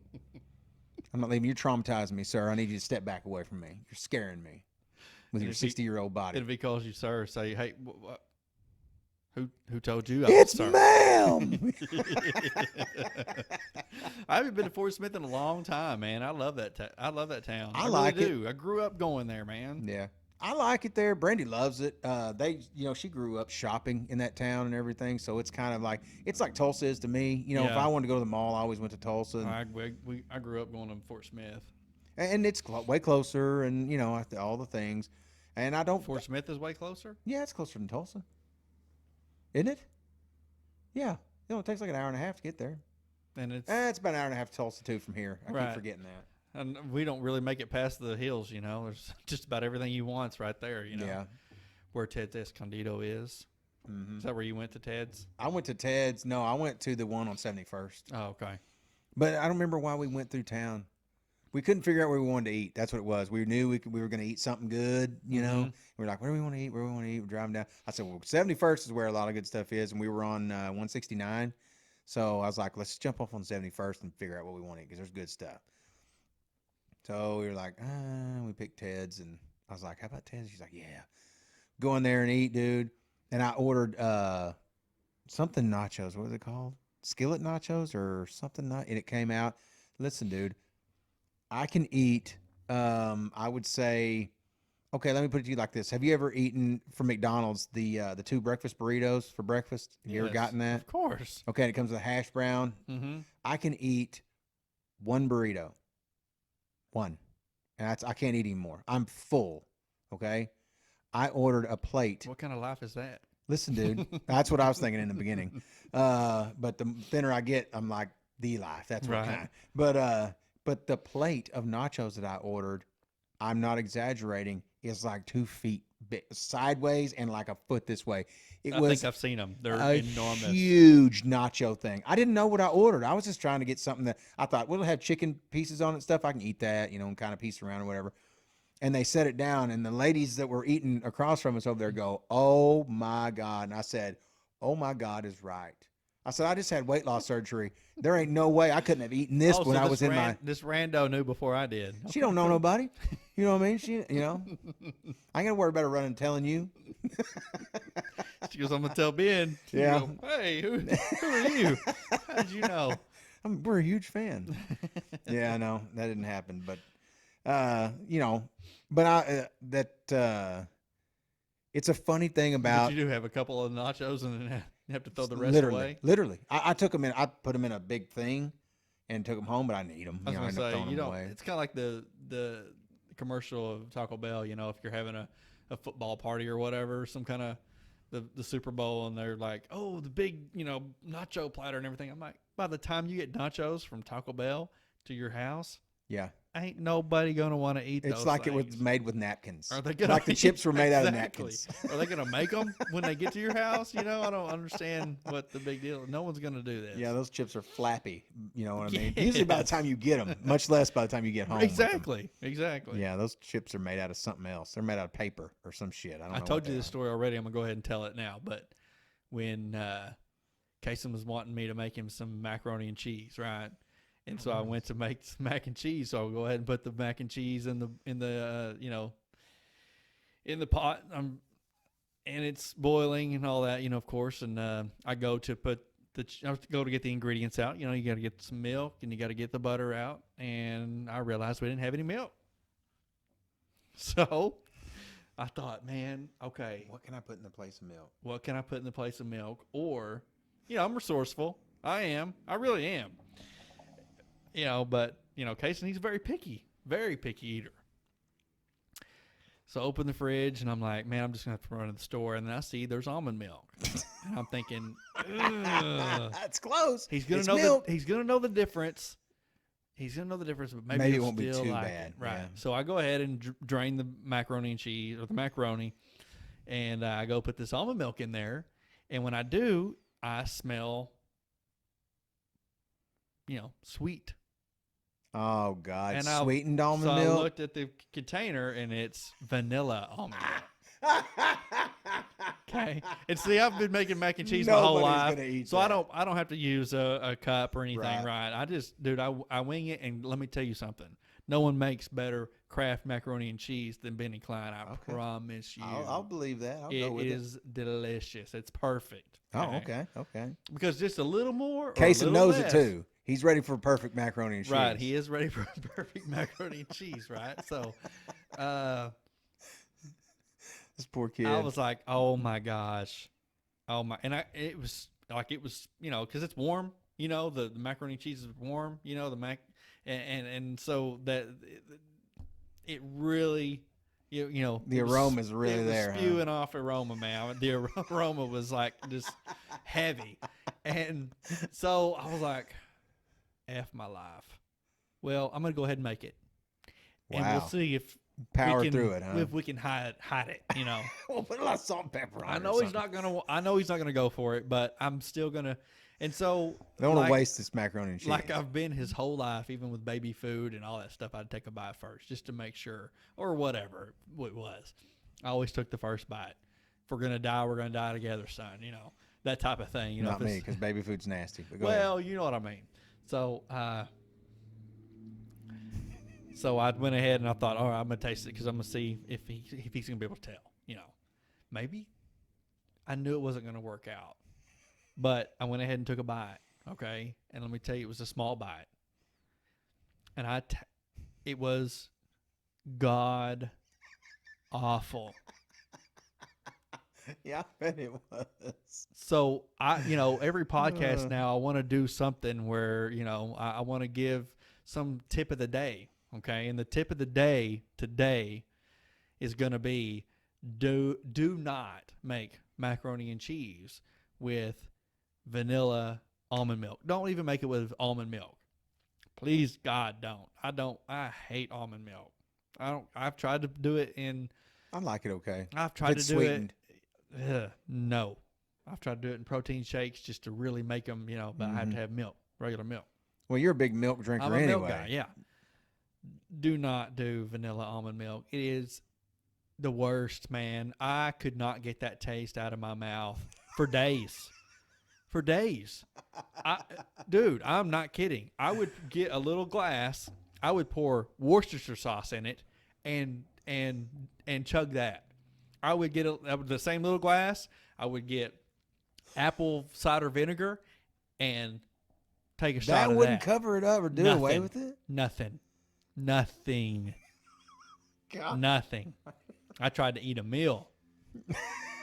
Nothing would Next work. day, I'm still tasting it. Ugh. It was effing terrible. You didn't give it to Kason, I guess, then. He would have smelt it when he put his, because he's like me, he smells everything, Yeah.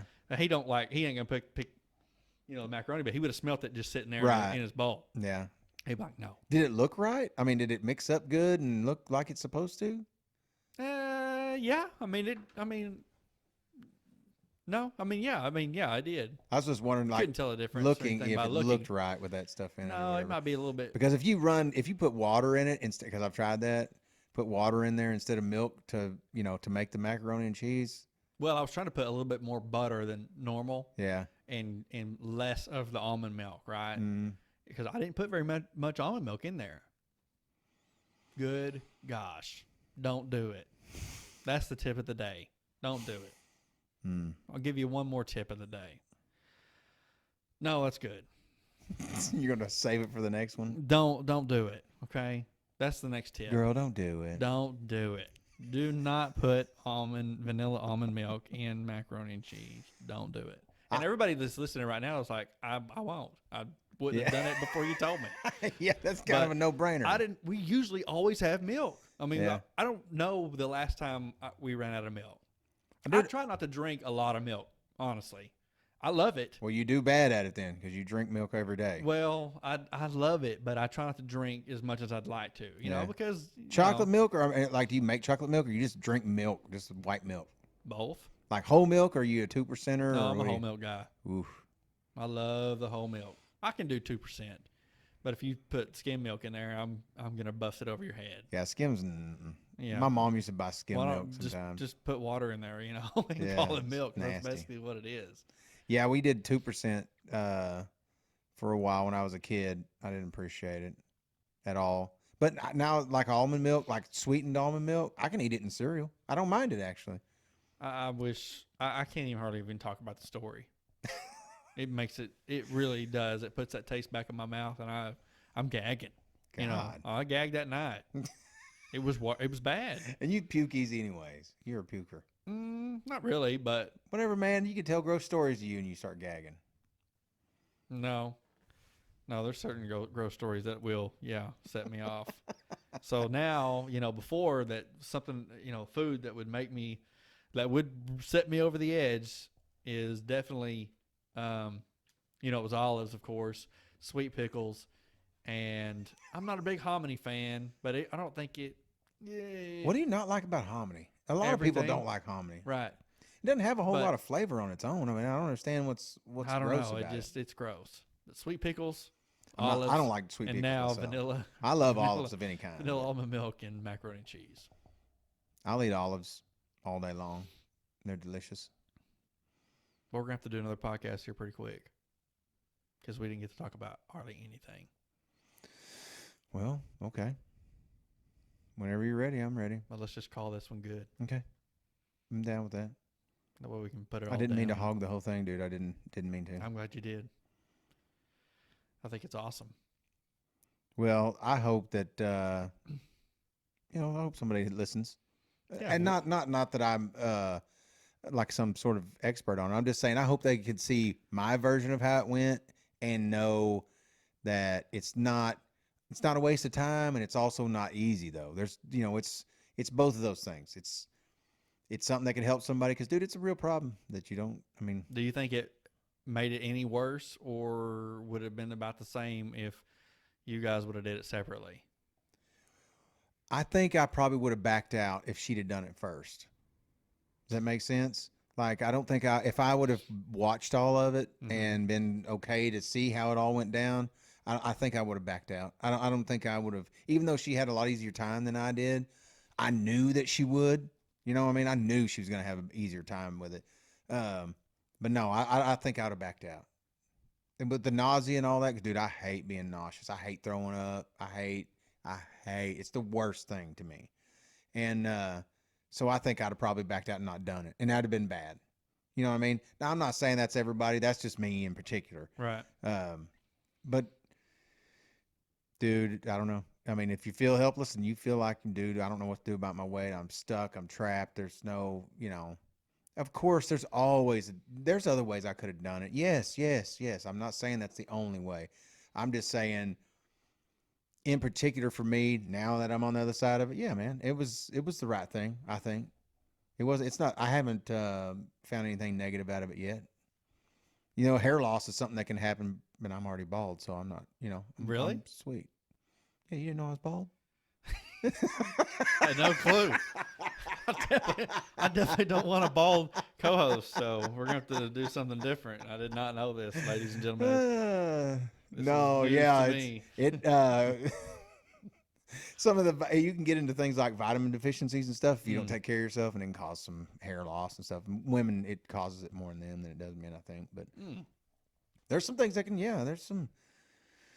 If you don't take care of yourself, like anything else, But they've worked a lot of those kinks out. They know a lot of the stuff that's going to happen to you now if you don't do these certain things. So just listen to them. They'll tell you.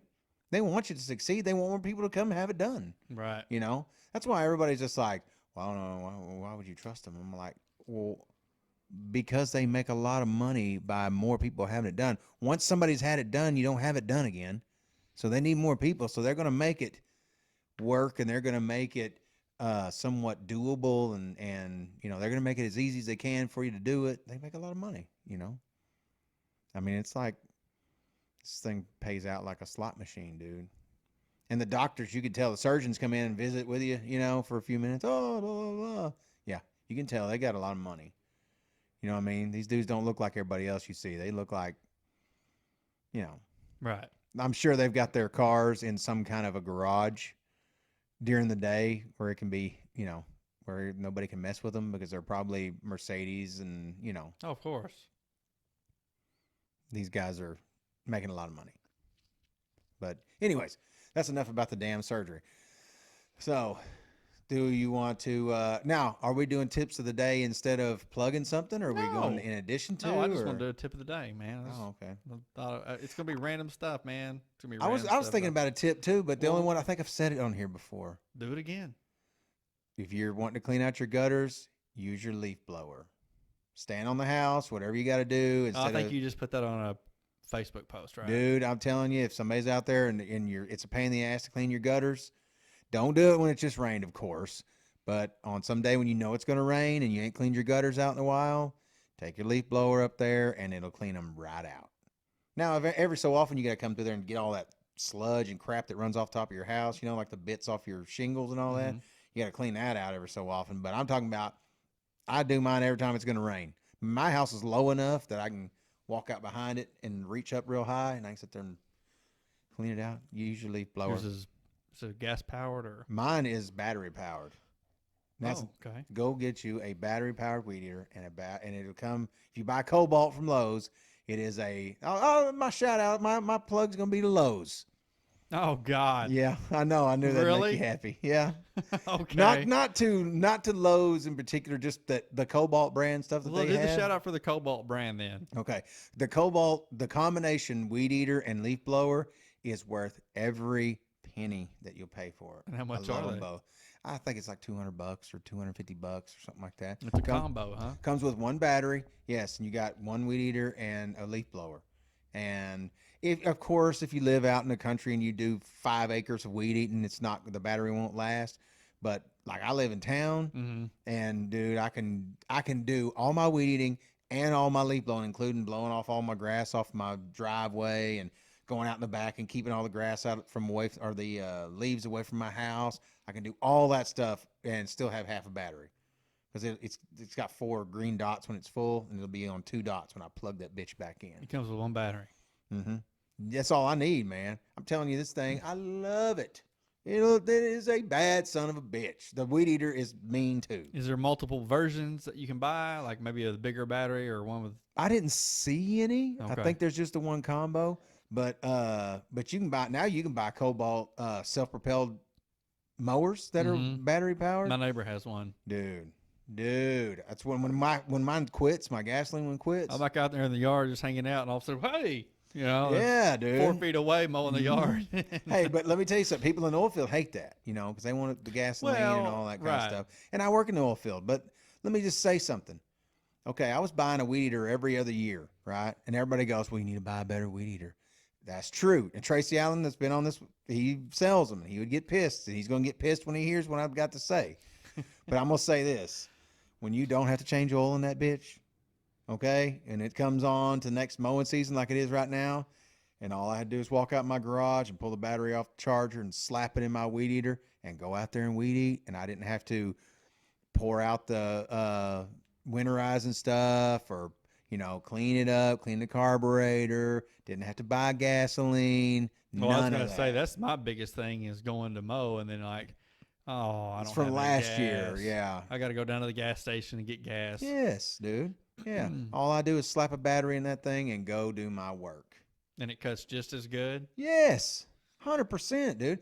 Like I said, now if you're doing industrial work, no. Well, Just like any other weed well, eater. with you know? Tracy, it's he's big into the chainsaws too, and they don't have any battery powered chainsaws, do they? They damn sure do. Are you serious? I saw them today. That are just as good though? Or are I've these never used like one. little around your house, tree shrubs and stuff? I don't know. I mean, it was an 18-inch bar on it, which is a regular sized chainsaw. Well, my shout out's going to be to my Uncle Bub. Oh, okay. All right. Uncle Brian James, because he stopped by the house the other day, and we chit-chatted for a while, and I love him very much, and he goes to leave, and he was like looking around, and he saw that my neighbor just had some trees that were just a huge tree that was just removed a couple years ago or a year ago or whatever. But anyways, he goes, "Oh man," he goes, "next time anybody's wanting this tree cut down, man, you know them or whatever, just give me a call. I'd love to. I'd cut some trees down, And I said, "Well, I have a tree in the backyard that's dead. When you get time." I said, "So when you get time, and next time you come through, bring your weed eater. I said, make sure you bring." He goes, "I got my weed eater or my chainsaw." I said, "Bring your chainsaw, not your weed eater." I said, "Bring your chainsaw," and he goes, "I got my chainsaw with me right now." He's like, "Who don't carry a chainsaw?" Exactly, it's what he said. He goes, "I don't go anywhere without my chainsaw, Ben. You know this, And I was like, "I do know this." So I said, "But you don't got to do it now, man. I know you've been here for a long time. We've been talking. You're probably ready to go home, probably hungry or whatever." Nope. Let's cut. Might as well do it. Let's cut it down. So we went around there, and I videoed. And put him cutting my tree you down. Post some of it, man. I posted on TikTok. You did? Yeah. Do we don't have a TikTok for the podcast, do we? That's what mine's called. Oh, is it? Mm-hmm. What the hell? You can't tell me? Why did I just now know this? I didn't know that. You knew this a long time ago. Damn sure did not. Yes, no. you did. I did not. Yes, you did, sir. Dude. I mean, ma'am. Or, yes, you did. Yes, it did. Or, yes. You. Yes, you. You. Yes, you. Yeah. Well, I was thinking we need to tell. I haven't posted anywhere else, but I posted on TikTok. Oh, okay. Well, we need to tell Flip, too, because my wife has been watching a deal called on TikTok called I'll take no ice or something like that. And it's these people really? are showing cleaning up these ice machines at places. Yeah, and why he doing Dude, that? she goes, He your can friend make Flip. it big. Yeah, because this thing has like millions of views. Yeah, I anything that nobody else is doing is going to have a lot of views, because especially stuff like that. Mm-hmm. Oh, my little video. I forgot to give you an update on my little TikTok video that I posted. Yes, I want to talk about that too, because real quick. You bought. Okay. You got Gavin a Jeep. Yes. Right. When he was gone to spring break, we went out and secretly bought him a little Jeep to surprise him. Now, this is his graduation present from me. You know what I'm saying? It's a very nice Jeep. Well, it's not just, I don't go around buying him vehicles, obviously. Well, you don't have to explain it. If you want to buy your son whatever, you can buy your son whatever. Tell TikTok, because a bunch of people were judging me on TikTok for buying him a fucking car. Tell them to kiss your ass. Well, I didn't have to, because there was other people that got on there and told him for me. That's great. Okay, so. But yes, I videoed him. Okay, he came in. I'll keep this as short as I can. You don't have to. He came in from Florida. Mm-hmm. He went on spring break. At like 2 o'clock in the morning. And then I got him up the next morning, and I went and had his Jeep. 4 hours of sleep he had. In fairness, his mother had the Jeep detailed, mm-hmm. And I went and picked it up, brought it home, and parked it behind his car in the driveway. If you want to go watch the video, it's on my TikTok, and it's just Lucas Johnson 1919, I think. No, 2016.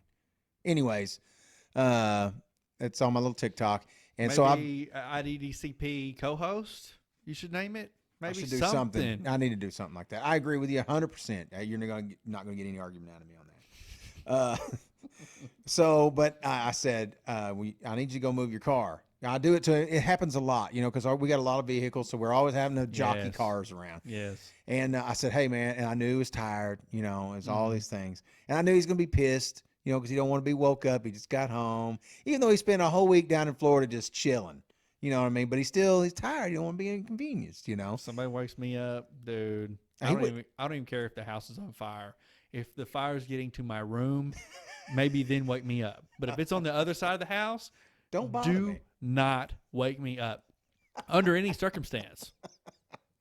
Go Well, ahead. and he was, he's tired and all this stuff like that. But he knows when the old man comes in and asks him to do something, I'm not a jerk about it, but I need it done, or I wouldn't be in here. You know what I mean? I don't just frivolously go in there and wake him up. Excuse me. So I go in there and Jeep's behind his car, like I said, and I said, "Hey man, will you do me a favor? I need you to move your car." I didn't tell him a whole lot. I didn't make up a big elaborate story or nothing like that. I said, and Brandy's mom and then were there, just kind of in town already. It happened to be, so everybody's there. Well, everybody kept wanting to go outside and video it. I'm like, no, you're gonna give it away. This dude is not stupid. If he walks outside and sees 45 people, the gig will be up immediately. Immediately. So I said, everybody just hang back. I'll video it.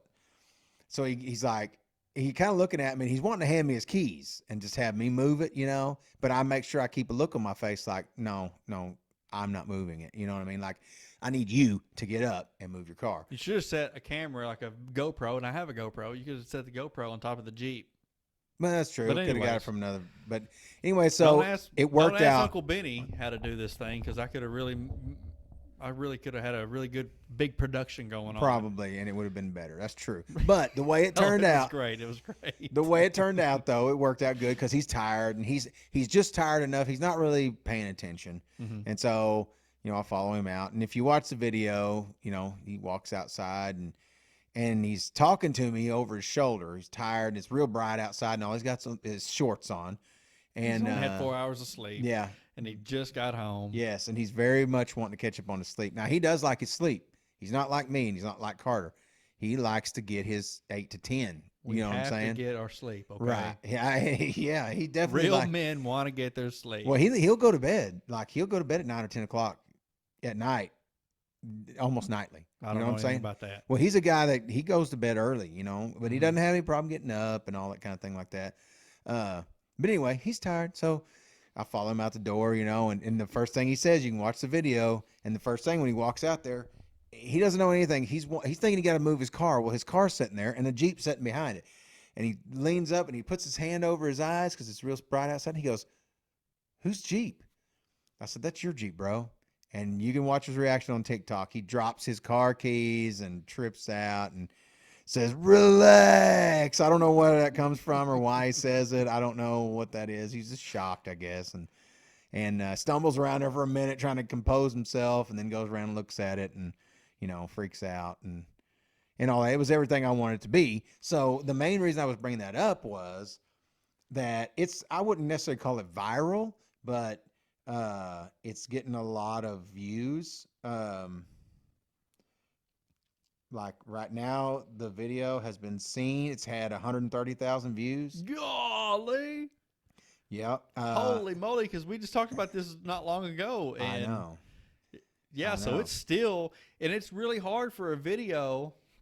Trust me, I know. It's really hard for a video to keep gaining traction once you upload it. If it don't get a lot right off the bat, it's never going to get it. Yeah, and so this that's thing, great for that thing. Well, this thing, like I'd say the first 3 days, it had a few. It probably got like 20 or 30, which I was kind of surprised about anyway. And then, well, probably the right person come across it, or the algorithm somehow on TikTok. Yeah, because I didn't do hashtags on it or anything. I did nothing crazy. to promote it. That's crazy. Well, and I was just putting it out there to keep it. Right. I'm always thinking, well, shit, if something happens to my phone or something like that, if I upload these things, then they'll be somewhere. Right. And so it's had 16,000 likes. Dang. 16,100 likes right now.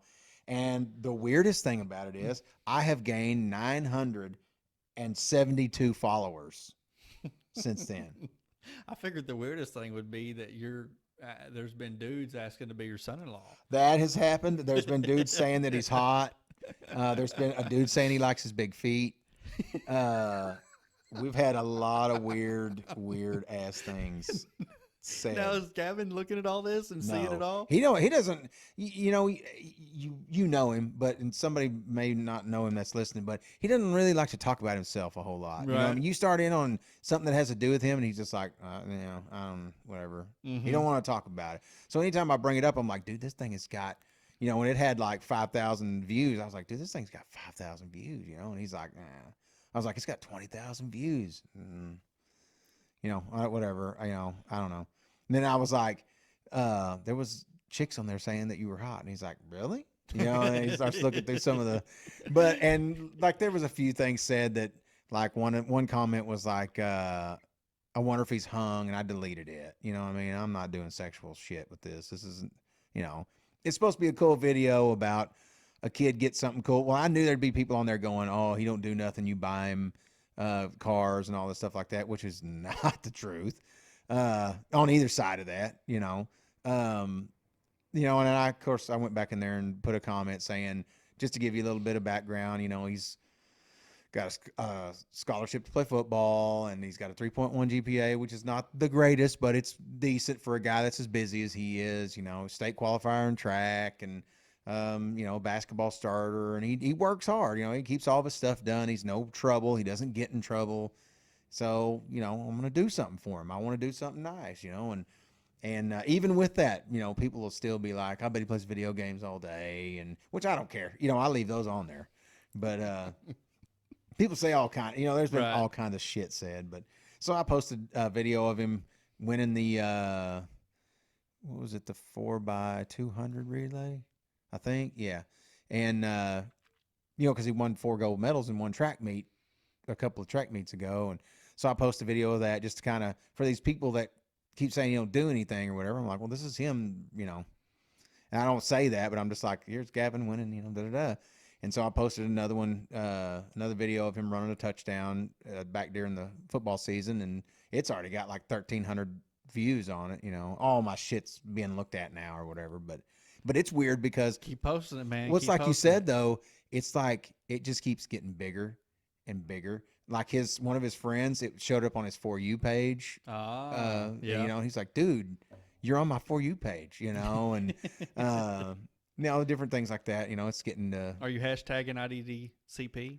No, I didn't hashtag anything. You know, I did. Let's see. I think I did on that other video. But see, I just got another comment on the video since we've been talking. Why wouldn't you be hashtagging it? IDDCP. I don't know.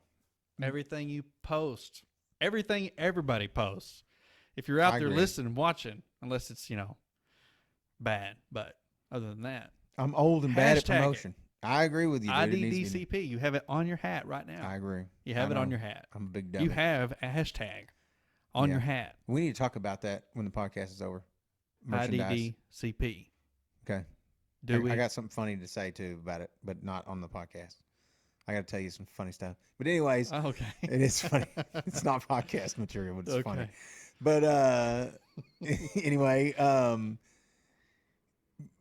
just wanted to say that because that's something. It was supposed to be real short and sweet. But anyway, that's how I can't believe it's got 130,000 views. That's just, to me, that's crazy. Yeah, you know what I mean. It is out of a little old, you know, video. And it's still growing. Yeah, so it really is. Still we're gonna check back in on that too. Yeah, it's pretty cool. Lucas Johnson, 2016. I think so. Did you share it in the group? I saw the video. Where'd I see it at? Did you share it on Facebook? Remember. It's probably on your For You page. It's everywhere, bro. It's viral. I saw it where you shared it. Yeah, I probably did. I can't remember. That one guy said the first comment on the video was here before viral. Oh, okay. You know what I mean? So he knew it was going to go viral. I guess he must have thought it was going to. It's not, you know what I mean? If it gets like 1 million or something like that. Well, it's still steamrolling. It's still steamrolling. It's weird, though. I filmed it on the 20th of March. Right. You know, it's been almost a month. Well, just the right person to see it and share it to their social media or whatever. It'll just keep, you know, keep going. I've noticed that, you know, it'll surge, too, every now and then. Like, I'll go to bed. Like, one night I went to bed and it had, what was it, like 4,800 likes or something like that. And then I woke up the next day and it was like 9,000 or 10,000 or something like that. I was like, oh my God, you know what I mean? Like an 8-hour period, it jumped this huge number or whatever. But I've never had, you know, nothing I've ever posted has ever meant a damn thing to anybody. You know what I mean? So it's, for me, it's kind of like, damn, you've had viral videos, but I've never, you know, never had anything like it. So it's weird. The comments will come out of everywhere. Dude, it's really? Like, come on, weird people. Well, and like, okay, here's another funny thing about it is Serenade, my stepdaughter, you know, she's got a TikTok. She's a big TikToker. You know what I mean? They do all the dances and all that stuff like that. Well, she's got a private account. You know, she don't have a public one. But whenever I got a bunch of followers and a bunch of views, she started getting jealous. You know, she's like, you know, because I had 6 followers when I posted that video. Right. That's how I know exactly how many followers I've gained. Yeah. Because I just have to subtract 6 from whatever's there. And so I'll tell her now, every so often I'll update her. You know, I mean, like, I got 836 followers now. She's like, shut up. I'm like, that thing's got 20,000 views. She's like, shut up. Jason and I had a little competition going on too with TikTok to see who could get the most, followers and stuff. Oh, yeah. Joking around with him, dude, because he, and I let him have a TikTok because it helped him. I wanted him to open up more, and maybe some parents don't, but he's kind of a, keep to himself type kid and quiet. And I thought, man, if, when I was a kid, I was making all kinds of stuff. I have tapes. I believe that. Me talking in the tape, doing this right here, you know, and just playing along, but he's never really been. So I let him have a TikTok and then, dude, create. Yeah. Make something. Yeah. Something that you'll have forever. I think if you're diligent about like checking on it or something like that when they're real young, I don't see that big a harm in it. Like Sadie's. It's private, and her mom will kind of not pilfer through it, but she'll just kind of check on it, you know, or she'll look through it a little bit, just kind of see what's up, make sure nobody's sending stupid messages or any of those things. But she doesn't have an Instagram or anything. But I don't blame you. That sounds like a good idea. Let him, his friends are probably all have TikToks and that kind of thing, so it's kind of a cool little thing. I watch Serenade and them do it. They're always making TikToks with each other and all that stuff, and I follow her, so it shows up and I'll like it or whatever, Yeah, it's funny. I that's why I'm not as scared of technology, as a lot of people my age are, they either don't understand it and are scared of it or, just don't like it or whatever. But like you said, I mean, if you kind of halfway watch it, of course my kids are grown, my 2 boys are grown, but Carter's not grown, but I mean, he's 14, almost 15 years old. So, on that end, I don't have to watch it so close. But when they're young, you don't want, because he did have a guy that said he was the prince of something one time that was wanting to send him a plane ticket or something like that, and Carter. Yes, and you have to get on there and be like, listen, you fucking weirdo. Get right. If you ever send this dude anything else, I'm going to backtrack your fucking IP address and, don't do it, Right. I will do something stupid. So, but that was when he was younger, and you have to keep an eye on it. You know, it's just like comments on those videos, dude. People are stupid. It's a full-time job. Dude, yeah. It's a full-time job. That damn thing has almost 300 comments on it, you know what I mean? Mm-hmm. And so every now and then I'll pilfer through it, and if somebody's asked me a question or something, I might answer it. Like they asked me how tall Gavin was once or something like that. But well, that helps too, engagement. It helps keep the video going as long as people are commenting on it and liking it and sharing it and all that. Well, without Gavin, he does not like to be promoted or anything like that. But there again, it kind of puts him out there a little bit and get a little more exposure. And yeah, because he's going to be ringing them up next month or next year. It won't be too many months, right? They're wanting to move in on the 5th of July. Really? Mm-hmm. Well, we haven't talked about that either. But I want to get him on here and give a after season, because last time he was here was right before season was going to start. Mm-hmm. I'd like to let him tell his version of how season went. Well, you haven't even said the news, though. I mean, I know a lot of people around us know, but nobody really. I don't think we've talked about it. Yeah, I'm gonna let him. Okay. Tell all that stuff. You know what I mean? Because he hates talking about it, so I want him to talk about it. You know what I mean? He does not like anything that had. He don't. I don't know why he's that way, but I mean, he's not private about it. He just don't like boistering himself. You know what I mean? Don't like acting like he's flaunting stuff in front of people or anything like that. Like he gets irritated. He's like, I don't like everybody buying me stuff, like his car and all that stuff like that. He's like, I don't want people thinking I'm like some rich kid or something like that. I don't, he's real conscious of that stuff. And I'm like, dude, I would have killed to have the car you have that you're ashamed of being called a rich kid for, But anyway, yeah, I'll let him, tell all the news and all that. Oh, and by the way, this same thing got brought up on TikTok. Does he have 2 cars now?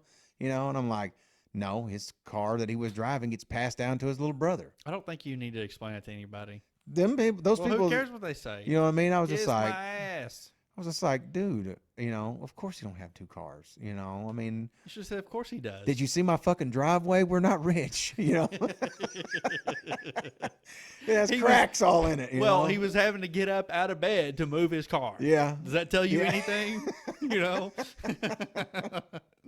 Even from the walk from his bed, it would have been like a minute video. It's not very far out there, but anyway, yeah, Cobalt was my Your deal shout out. this time. Uncle Bub was mine. Yep. So this was a good one. I like this, Dude. I'm glad we got it out of the way. The I am story. too. I'm glad. I was wondering how long you were going to keep up with the lie to me. I was like, man, this guy knows I'm not stupid. And I told you that. I said, I'm not dumb, LJ. I'm not dumb. Well, let me put it to you this way: if we weren't doing the podcast, I would have never told you. You wouldn't have to. I know, but that's the whole point. Right. For you to know and me to know, but it never Right. be mentioned, Yeah. or never be officially yes, But no, I mean, no, I did it I try to give the people what they want. Well, finally. Finally. Let's talk merch after this. Yes, just shortly. No big deal. Thank gosh. Finally. Yeah. Well, what else you got to say? Anything else on this one? No, that's good. We're 3 hours in, so Yeah, and I greatly appreciate everybody listening and yeah. Thank you hanging for with your us patience if you've stayed this from long. our hiatus so long. A lot of and people listening have been in. messaging me. They're like, dude, or saying it out loud in front of everybody. Yeah. Dude, When you can't make these I'm like, y'all long still remember pauses. it. Awesome. We must be really good. Yeah. Well, we need to get better about it. We always say that, but I Well, mean, yeah, we don't have to talk about it. It's going to get better. yeah. We got through football season. And that's what really. And our last guest, Tracy Allen, if you haven't listened to that one, listen to that one. It's been long enough. I need to go back and re-listen to it. I haven't listened to it in a while. I need to go back. Listen to that one after you listen to this one. That was a good one too, man. That was a good one. That was a good one to pause on.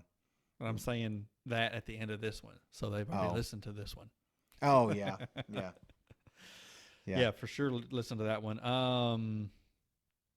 This episode's brought to you by Blackline Insurance Group. We got to pay the bills, man. And I'm now insured by Blackline Insurance, so you can stop throwing me under the damn bus about it.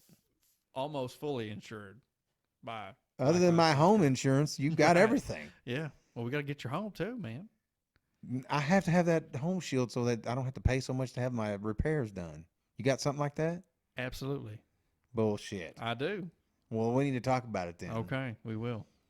Because I'm Maybe very we'll talk- satisfied. Maybe with we'll talk that. about it on the next podcast. Okay. He's very satisfied with the home shield. Yeah. Now, dude. before, last time we talked about it, no, I didn't have anything like that with any of my carriers at the time. But now things have changed, and a lot of carriers are going toward that. And I don't know. Dude, I'm telling you, man, I didn't know anything about it till we had it, and it's not bad. It's but nice. not every carrier is going to have a good one. Right. You know what I mean? Well, So- I don't know anything about this as far as who they're affiliated with or Right. who actually does the insuring and all Mhm. that. But all I know is I do appreciate it. It has been a lifesaver many Really? times. Yes, dude. You've yes. used it a lot of times. 6 or 7 times. Dude, it's beautiful. Are you serious? Beautiful. $75 and they come and fix a disaster. My pipes busted in the wall between my kitchen and Gavin's room one time, and it cost me $75 to have a man out there in 2 days, fixed it, and we cleaned it up for $75. We didn't even talk about my pipes busting. I didn't know your pipes busted. Let's wait. I didn't know nothing about that. Yes, you did. No, I didn't. Right before Christmas. Oh, in your My shower? shower, Oh, I yes. thought you meant like in the winter, the cold winter. Is what I thought you meant. No, it was before that. Oh yeah, we knew that. That's a whole podcast in itself. Good. Your damn shower. Gosh. Yes. And what we went through after that. Yeah, All that's what of I'm us. saying. That's Everybody in Oklahoma. Yeah. Southeastern Oklahoma. Or, well, everybody in Oklahoma and Texas. talking about the snowpocalypse. Good gosh. Yeah, I worked through it all. I got, I could bitch about that for 2 weeks, but No water. yeah, very cold, and I was out in it the whole fucking time. Blackline Insurance Group. Visit blacklineinsuranceGroup.com. Send me a message. .com. .com. If you have my number, text message me. You can text the number of my business You can email me, ben@blacklineinsurancegroup.com. Dude, I've sold a lot of insurance that I never even talked to them on the phone. I'll I say make this. it easy. And now we are friends and we do talk all the time, but I will say anytime if I say the word insurance, you are on the ball. Definitely. If I can't get you to answer anything on any of my messages, if I say something about insurance, it's like, bling. Well, I got to take care of my people, man. I'm telling you. I treat everybody the same. I do a good job because I want to do what I like. Yeah. And I want you to do what you like. And so, and I hate even bringing this stuff up, really. But if you're having any issues whatsoever with your current insurance, your current agent, or you have any questions that's not, you can, dude, people ask me stuff all the time and and I don't go, hey man, let me quote your insurance. Kind of like I'm doing now, but I'm just saying, you can ask me anything. I'm not an encyclopedia, an insurance. Yeah, but you do know. But I know a lot. Whenever I started asking you questions, though, whenever we switched over, you were knowledgeable instantly, pretty much. You had to get some figures and stuff like that, but you kind of knew what you couldn't do. You remembered a lot about what was going on with my other insurance. I forced you into buying those. Yeah, you did. Yeah, and get this, folks. He'll even sign you up for insurance whether you want it or not, and then go, hey, by the way, it's going to tell you I did sign you up. That really happened. It really did happen. It really did. It really did happen. You were like, I accidentally signed you up for insurance. If you don't want it, I can cancel it, but it is done. I was like, how much is it going to cost? Well, I already told you it was going to cost. But to explain how that happened is, I was tired of messing with you, man. So I just said, you know what? That's been going on a long time. I'm kidding. I'm kidding. I already had your car. I already had one of your cars. So you've had it for a long time. We were trying to figure something out. I forget what you were. I think we were trying to figure out what it was going to be monthly or what the. Yeah, it was when we were adding the Jeep. What. I forget what it was. Because I don't even know. Remember, I had you running scenarios because we were going to add the Jeep. Right. And I was wondering what it would be to go ahead and switch the vehicles over. That's right. So to get to the next page where I thought I could see that, it actually put the policy in force. And I was like, oh, gosh. I just literally signed him up. And I called him. I was like, hey, just so you know. Yeah, I like Welcome to Blackline Insurance Group. I like the way you said it, too, because you're like, well, I can cancel if you want me to, though. But it is already done. Right. Which we were going to do it anyway. And then we laughed about it. Because I was like, man, this was easier than I thought it was going to be. And I'm just going to start doing this to everybody. I'm just going to start selling everybody insurance and then tell them later, hey, by the way, I sold you insurance. Well, not really. It works out. Well, in that instance, the only reason I didn't go ahead and pull the trigger is because, Brandy had set up our insurance already through another company. Right. So I was not selling her on moving to you, but I was saying, I was like, well, what do we pay now? Because you were even asking me, and I was like, I don't know. I said, what are we paying a month? Mm-hmm. Because I'd already talked to you, and you already told me pretty much what it's going to cost. And whenever she told me, I was like, dude, we can insure all the vehicles instead of one for the same money as we're paying for one right now. We'd be stupid because we were adding the Jeep. Like I said, that this time we were adding the Jeep to the other stuff. So I was like, we would be stupid. This is cheaper. Like cheaper all the way around. This is and she was still trying to fight it, wasn't she? She didn't. She was like, well, what she was wanting me to spell it out specifically. Well, she was don't just trust that white guy. Well, she's always afraid I've skipped a step or something like that. You know what I mean? Because whenever sometimes I get hot on a trail or something, and I forget to think about something. I'm just like yes. And so she's like, well, hold on a minute, and that's what in between calls is how that happened. Is I kept saying, well, and we were messaging and talking on the phone both. And that's why I was like, well, I think if I understand right, it's going to be this much a month. And we're going to have the Jeep will be on there and it'll be covered. If I understand it right. And then I was like, oh, it's Ben calling me right now. Maybe you're not understanding it right. And I called and I'm like, hey, you got insurance, man. Have a great day. Yeah, you go, by the way, I submitted it and you're insured. I was like, what? It's going to be an easy fix. I just wanted to call you and tell you because I knew it was going to send you an email right then. Yeah. And it did. While I was on the phone with you, ding, and she was like, "Oh, we got the email right here." So I wanted to let you know we can disregard this email. I can easily fix this. It was a funny joke though. Well, it was going to happen anyways, but I mean, it worked out perfectly. So. Well, that's what I like to do.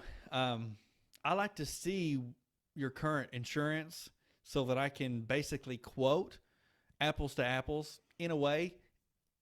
Not that I think that that's what you need, because obviously I don't even like to talk about people's actual insurance. But with us, it was going to be better coverage. Yeah, my liability was going to be a lot better because we had the state minimum, which is very important that you don't have state minimum coverage. Right. Well, and that's what a lot of agents will put you on, because if you have an accident, it could go that accident. How much money they're going to pay out typically it'll go against their agency, and they may not get a bonus. So agents like to. I hate to say that. I shouldn't even say that, but I used to work for an agent that would do just that. Well, it looks cheaper in the beginning, and it doesn't hit them so hard if they have a claim. Exactly. Yeah. You nailed it. Yeah. So. Well, but that's another reason. But I've never liked that. I don't care if I lose a bonus at the end of the year. And I always felt like that with him, with the guy that I work for. He wasn't bad. He would just be like, state minimum, just do the, 25, 50, 25 at the time is what it was. And actually, I think it might have been cheaper than that or lower than that. But anyways. Don't you think I should probably get part of this bonus? I mean, I'm really helping you sell right now. I don't get it. I'm an independent agent. Don't be telling me that. I know better. So don't you think I should maybe get part of this bonus? I mean, I'm selling. I'm sitting here selling your insurance. Well, with the I Don't Drink Coffee podcast, surely we're going to start getting bonuses, aren't we? We got to talk about merch, so I'm going to need some damn money. No. But I'm just saying, I don't like selling state minimum. If that's what you want, I'll do it, but you're going to have to really tell me that's what you want. Yeah. You know what I mean? Because I don't feel comfortable with it. And it's not about the money. It's not, it's going to be higher, a little bit. But you're going to pay $8, $10, whatever more, and you're going to be covered way better. What's funny about ours is, though, ours turned out to be cheaper anyway with better coverage. That was the cool thing about it. People are going to really think you're just putting this on. I would. If anybody's ever seen this or knows me and you together, they know I would not be cutting you slack if this was not true. But I like to see people's insurance so I can look at it. This is what you have. I quoted basically the same coverage. We're a little bit cheaper, we're a little bit higher, or whatever. People think that when they send me, their info, and they're going to keep their insurance from me. They think that the agent is going to be like manipulating the numbers a little bit. Yeah. So that they can get it cheaper. So you're paying $600, every 6 months. You're paying $100 a month for insurance. Well, I can get it at $520. Well, what did you do to get it down to that? So I like to look at their current insurance, and I like to, because I've done it. I mean, I've done quotes with people, and they go, even I'm not kidding you, Lucas. Even if they say, yes, I'm gonna switch to you because you're cheaper. Well, I want to know why I'm cheaper. Yeah. I want to know if Make sure my your coverage is right. Is as good as what they've got. And a lot of people don't know. A lot of people don't know what they've got. They don't know unless they actually, know. It's like Brandy didn't understand the state minimum and all that stuff. Right. She didn't know anything about that. So she basically she wanted full coverage, and she did everything over the internet. So she basically said, this will full cover my vehicle. It's this much money. Boom. And then she just clicked submit, and then that's the problem with doing insurance by yourself, man. It really is. There's a lot to it, a lot more to it than that, but that's where it starts right there.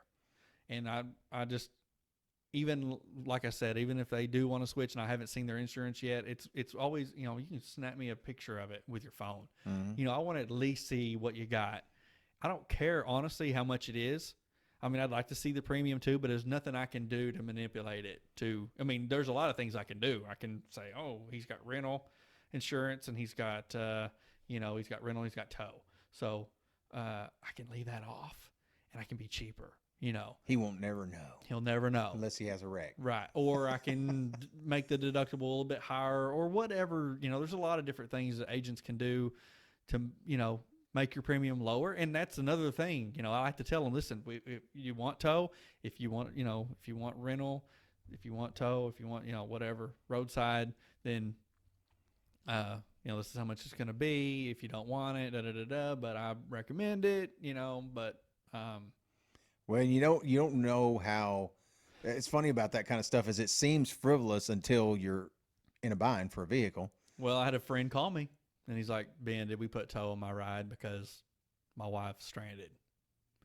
And I was like, I don't remember, dude. Let me look it up. So I looked it up and I was like, no, we didn't put tow on there. Damn it. Well, he didn't have to use it. And he was like, I didn't think we did. But I just want to make sure, you know. And I was like, I completely understand. Even if I need a tow right now, I would still be like, oh, do I have it? You know what I mean? Because I can't keep up with everybody's coverages and stuff, you know, unless I mean, I can look at it instantly, you know, but anyways. Well, that's a lot of self-promotion we just did. Yeah. Almost 15 minutes worth. I do a lot of commercial stuff too now. So I do dispensaries. I do garages. I do a lot of stuff. I'm looking to get into trucking and stuff like that. What I say looking at getting into trucking, I'm in it already. I'm thinking about investing in something that I was going to talk to you about too, you know, that's commercial. Okay. All right. Well, let's talk after this podcast. All right. So this is it. This is it. I Don't Drink Coffee Podcast. # IDDCP. Mm-hmm. I'm Ben Klein. I'm Lucas Johnson.